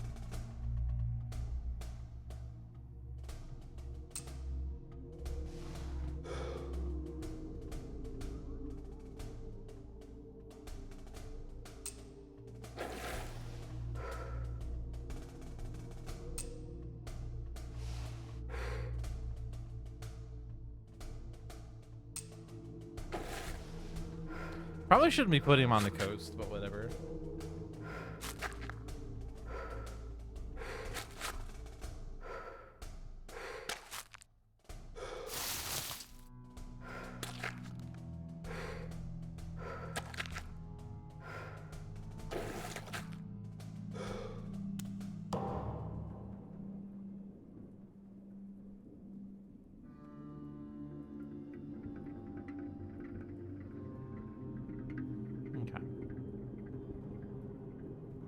Kind of overkill to do death approaches in D3, isn't it? Mountain jungle, mountain jungle, mountain jungle. Also too far away from tier level 3.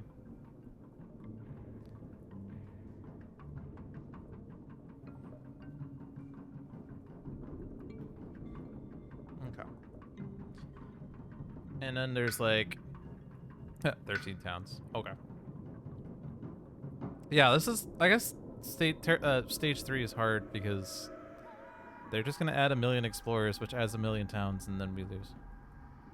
However, I have 4 suns now, so I can actually push 2 explorers and stop a build with my innate for the first time in this game. Don't mind if I do.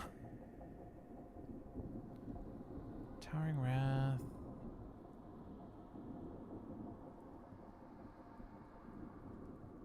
This is a good candidate for Towering Wrath. Wait, can I? Or F plus range. I can do 6 damage in there already. I could also split that damage across my lands, of course. Let's see. So the cities. 5 cities. Where are the cities building? Mountain jungle, mountain jungle, mountain jungle. Not that one. Mountain jungle. Mountain jungle. Okay.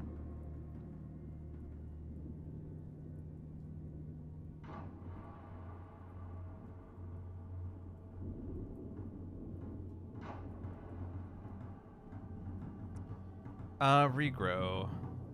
I guess. Is there a blighted jungle? There.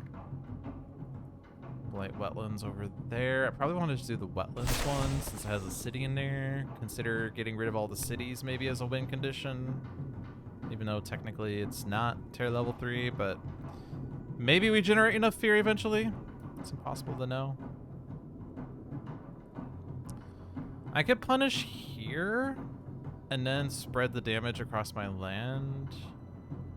That way I save a bit of damage, right? So this, sure, here. Okay. So then Towering Wrath here, probably.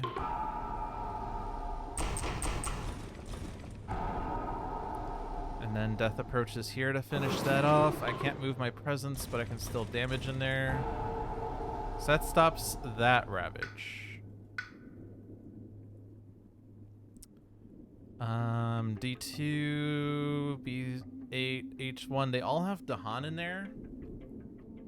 And they all have presence from different spirits, which is unfortunate because I cannot just defend 2 in all lands, basically, if I do that, which is annoying.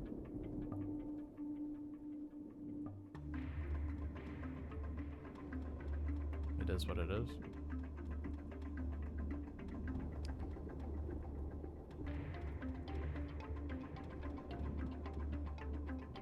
Reclaim sudden ambush next turn to sudden ambush things in those lands, I guess? I don't know.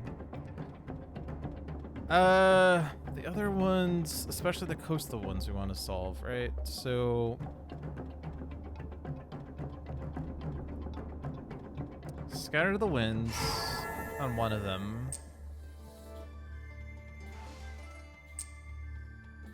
Probably don't put you in a blight jungle, especially when we're not solving...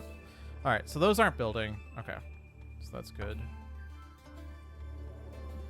We still have that, and that's gone. Still have... Well, if this does blight, it still solves the ravage, and it's also disease. No one cares. Okay. That one's gone.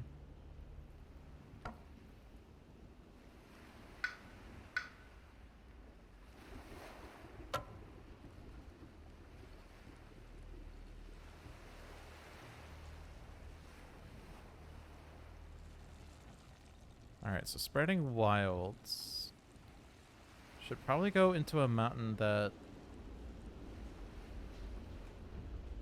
I'm not in, ideally. So I can actually grow there. And ideally one that has 2 explorers. The only really valid one is this one, so show it shall be.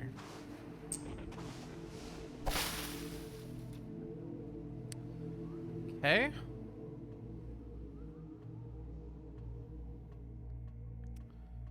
We can kill the town in H3 with Furious Assault. This is gather 3, push 2.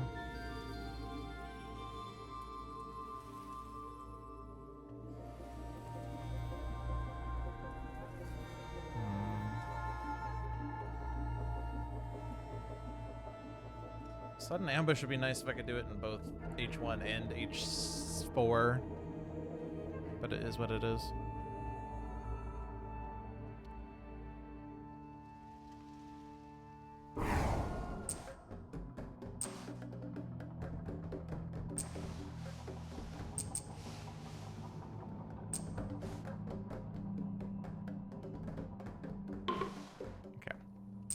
So I do need 2 Dahan in there for Furious Assault to work. 1 city left building. Which one is it? This one. Okay. It's a bit harder. Put more Badlands in that land, because why not? And then I don't know that my Voice of Thunder is super helpful. I'm just gonna get that single Dahan out, I guess. 10 out of 10, great Voice of Thunder. Could push up to 4 Dahan, use up to push 1 because I'm that pro. So I could theoretically not reclaim with Keeper and just gain 2 power cards. Actually, I can't because I don't have energy. Okay.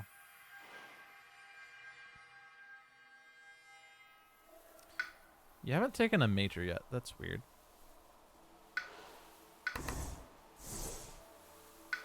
I guess you're still not taking a major. Although I'm running out of growth, so this has to go into wilds. Or my presence. Which are all sacred sites except for this one. Oh, that's not even... That land does not have a sacred site, so I meant... Okay, so that decision is easy. This decision...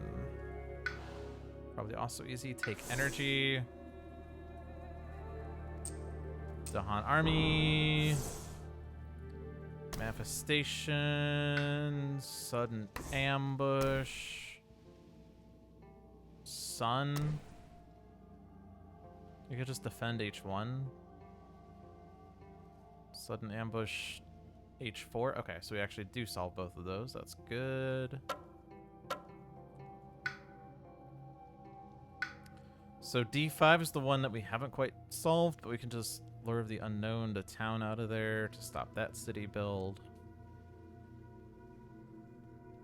This is a reclaim. Minor. It's always been minor all game. I'm gonna click this one because it's sun air, I guess.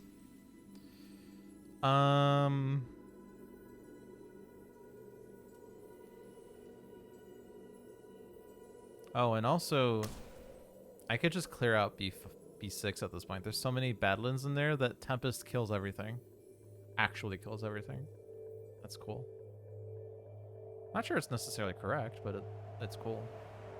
I'm sure Veil's helpful somewhere.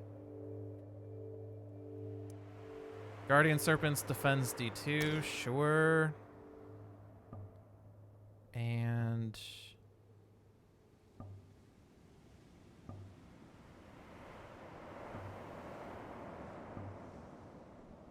just keep repeating. Wait, that doesn't give me air. I do actually want a sun air so I can actually do damage. Because if I push these 3 guys into beef, I guess they're all dead anyway. I just want to keep doing things. Let's make the... What's the one? Push or gather fast. There we go. So maybe not this one. I don't want to click that one. I want another sun air. Sure, that one. Just play all the innates, basically. Okay.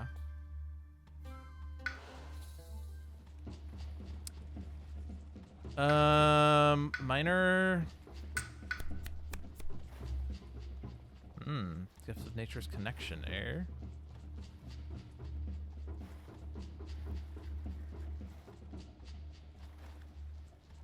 Territorial Strife, which is basically Ferocious Rampage, but better? Right? 2 energy, 3 damage to explore towns only. 0 energy, 3 damage to explore towns. I guess, oh, it only targets cities. Okay. I see how it is.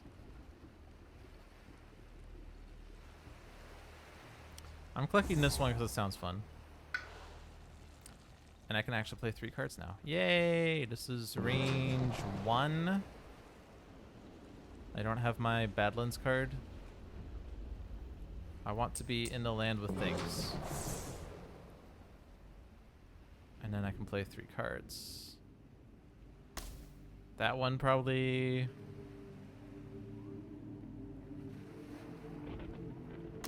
I don't know. I definitely don't want that town to be there, so I guess it's Lure of the Unknown. I guess. Alright, that one. That one. That one.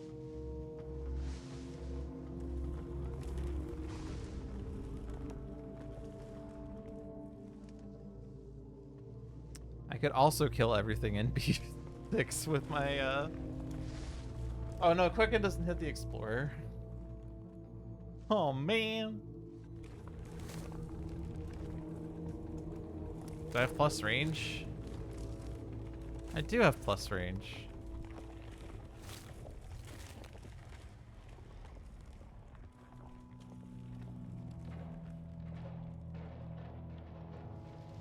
Alright, what's left? 3 Ravages. That's something's happening there, something's happening there. Defend, sudden ambush, or some shit. And then that's... Defend?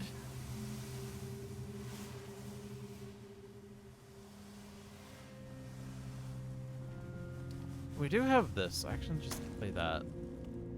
That defends D2. Okay, so that solves all the Ravages. And then the one city is D5, and we're just gonna stop it.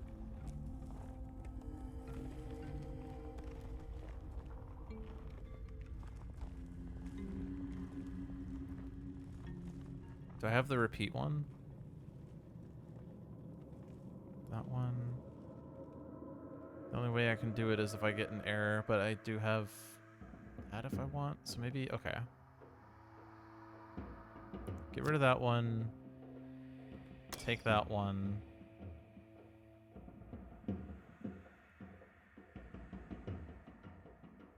Get rid of that one. Play that one.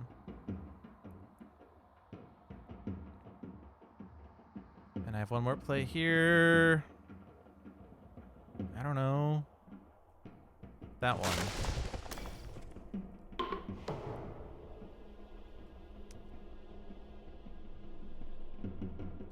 Gain 2 air. Trade offer. You take 2 elements. I take 1 element. I take that. And then those. And a plant. Which also gets you that, coincidentally. Go remove that town. And then a compassing ward on you. Quicken the air struggles there, because it kills frickin' everything. Not really. Only +2 damage, whatever. I really don't care. Sudden ambush there, don't need to gather. Sorry, just kidding. Words of warning here. Sudden ambush here, don't need to gather. Keep those for the slow phase, probably.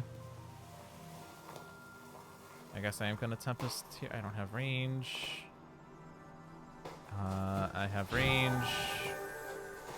Still don't have range.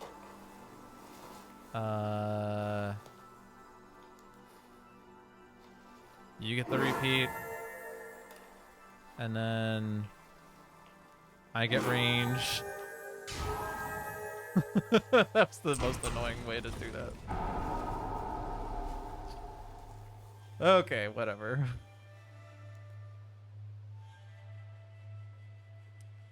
I think I just want to repeat Shore Seeds. So I won't do that. Don't do that. We have this. Push gather fast.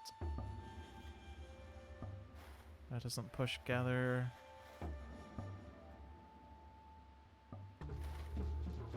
It's spreading wilds fast. Out windstorms.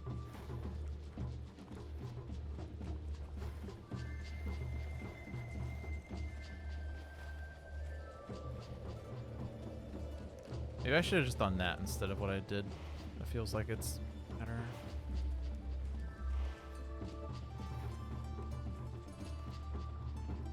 Instead of doing Tempest. After all, that was pretty stupid. Yeah,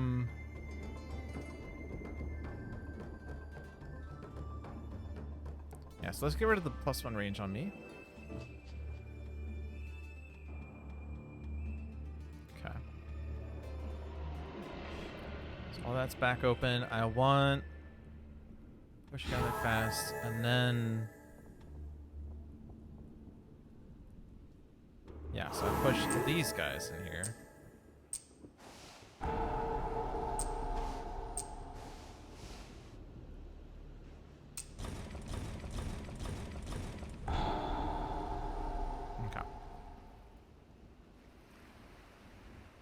I guess B8's still ravaging, huh? Oh, but I don't have close range. Huh.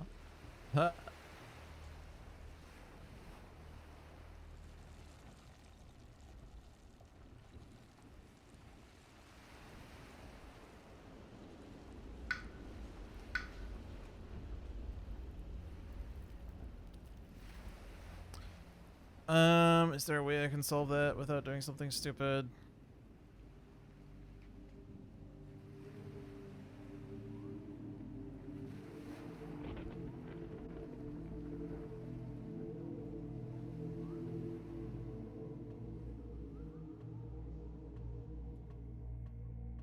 I guess that is range 3. Okay, that is something stupid. Let's do this again. But this time here. Alright. No blight, and they're only adding 4 towns now. Except they're not, because 2 towns are there, 2 towns are there, so actually... Oh, that's disease. That wasn't counting that one. Okay, so town there. We haven't solved. Oh, it doesn't matter. Saving those for slow. Saving this for that. Okay. In each land with at least 2 towns, replace half the towns with cities. Invaders not ravage on lands with disease or strife. On each board, push 2 Dahan from a land with city to a land without city. No lands. No lands. Also, no fear cards after all that? Really? Really? Also, because they didn't ravage there, they actually used up the disease. That's rude. Jungle wetlands? They really like those jungles, don't they?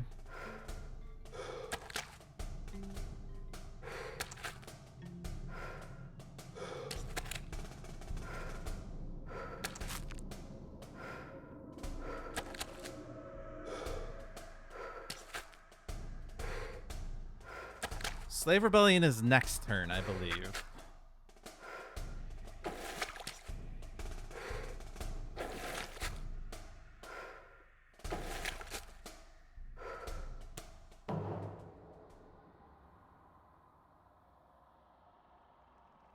So 3 Slave Rebellion, and that was the replacement card. So then it's these 3. So yeah, Slave Rebellion is next. Okay. So that's a candidate. Actually, it's not. On each board, destroy a town, then add strife to 2 buildings. Then every invader takes damage per strife, and then invaders with strife take damage and adds. Yeah. So while that is like the only building on that board, it's also going to just get destroyed by the event card. So what I want is Dahan in here. And that's probably the only land because every other board has only 1 town. I guess technically there's 2 towns here.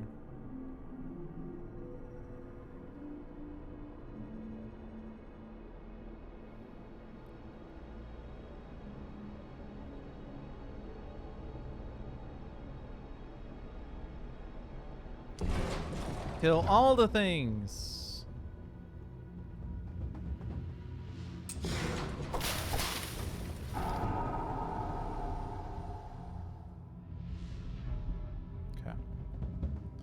Yeah, it probably ultimately is not going to matter what Slave Rebellion does in the end.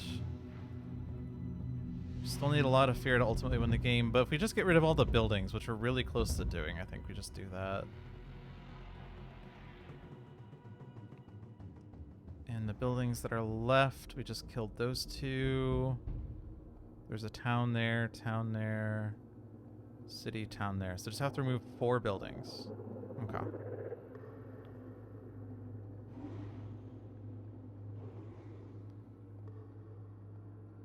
Tiny Wrath doesn't do enough damage, does it? I don't think it does. There's only 2 sacred sites adjacent. I'm not in that land. Pretty much. Alright, what are the things that are in Keeper's lands? Pretty much nothing.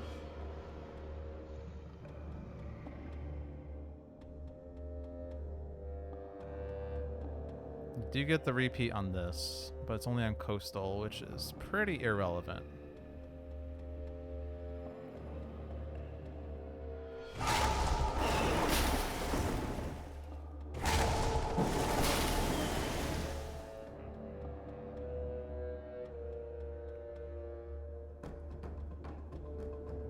Alright, Fierce can just go there right away. Should probably not gather first.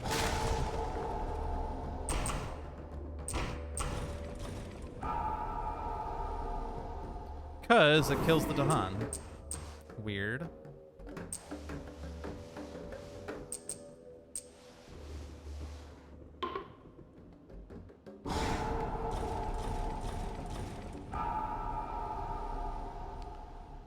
Okay.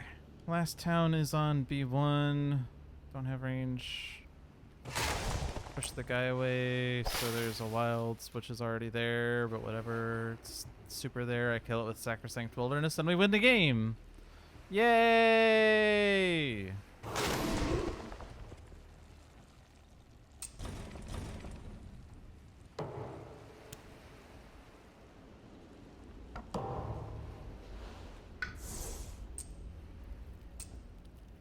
I somehow don't have range there.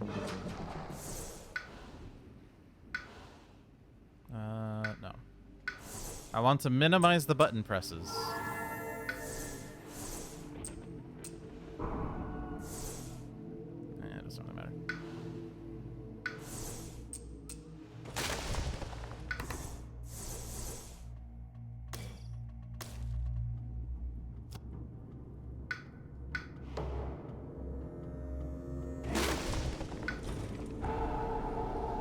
Game over, victory. There are no buildings on the island.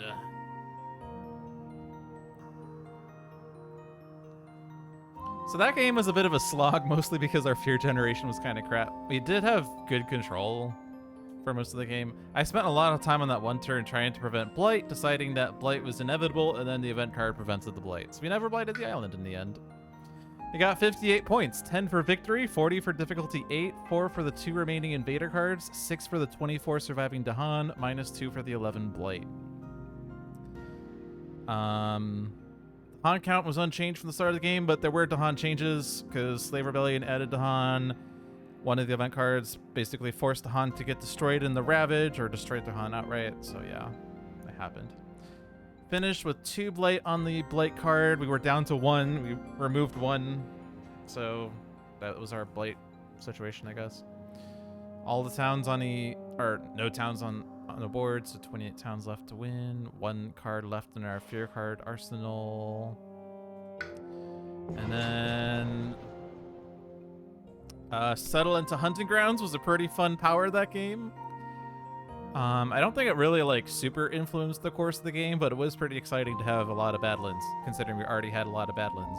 We had Badlands. We had Badlands. We had Badlands. We also had Badlands, but I don't think we actually used it for Badlands. You didn't do anything with Badlands. But we also got Badlands. Very bad. My island was a very bad land. A very bad rad land. But pretty fun. 4 spirit games tend to take a long time anyway, so I knew that going in this was going to be a long game, and I had fun. I hope you had fun for that endurance game. Play Spirit Island yourself. It is available on Steam, iOS, and Android devices. Other Handelabra products include Sentinels of the Multiverse, Sentinels of Earth Prime, Bottom of the Ninth, One Deck Dungeon, One Deck Galaxy, and Aeon's End. Also all available on Steam, iOS, and Android devices. One Deck Dungeon is also available on Switch if you want to switch it up. Check out the other Handelabra streams every Sunday at 1 p.m., 2 p.m. Eastern. I don't remember which. Is Spirit Island Sundays with Seamus.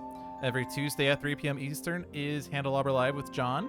And my stream is a random day of the week. And I said previously that my Thursdays have been pretty open, except I am actually working next Thursday. Most likely my next stream will be next Friday, as that's the best day I can do it next week. So we'll see then if I do decide to do it that day. Follow us at twitch.tv/HandelabraGames or Handelabra on Twitter, Facebook, and YouTube. You can follow me personally at Logic Dolphin on Twitch, Discord, YouTube, or pretty much any avenue. But until next week, have a good one.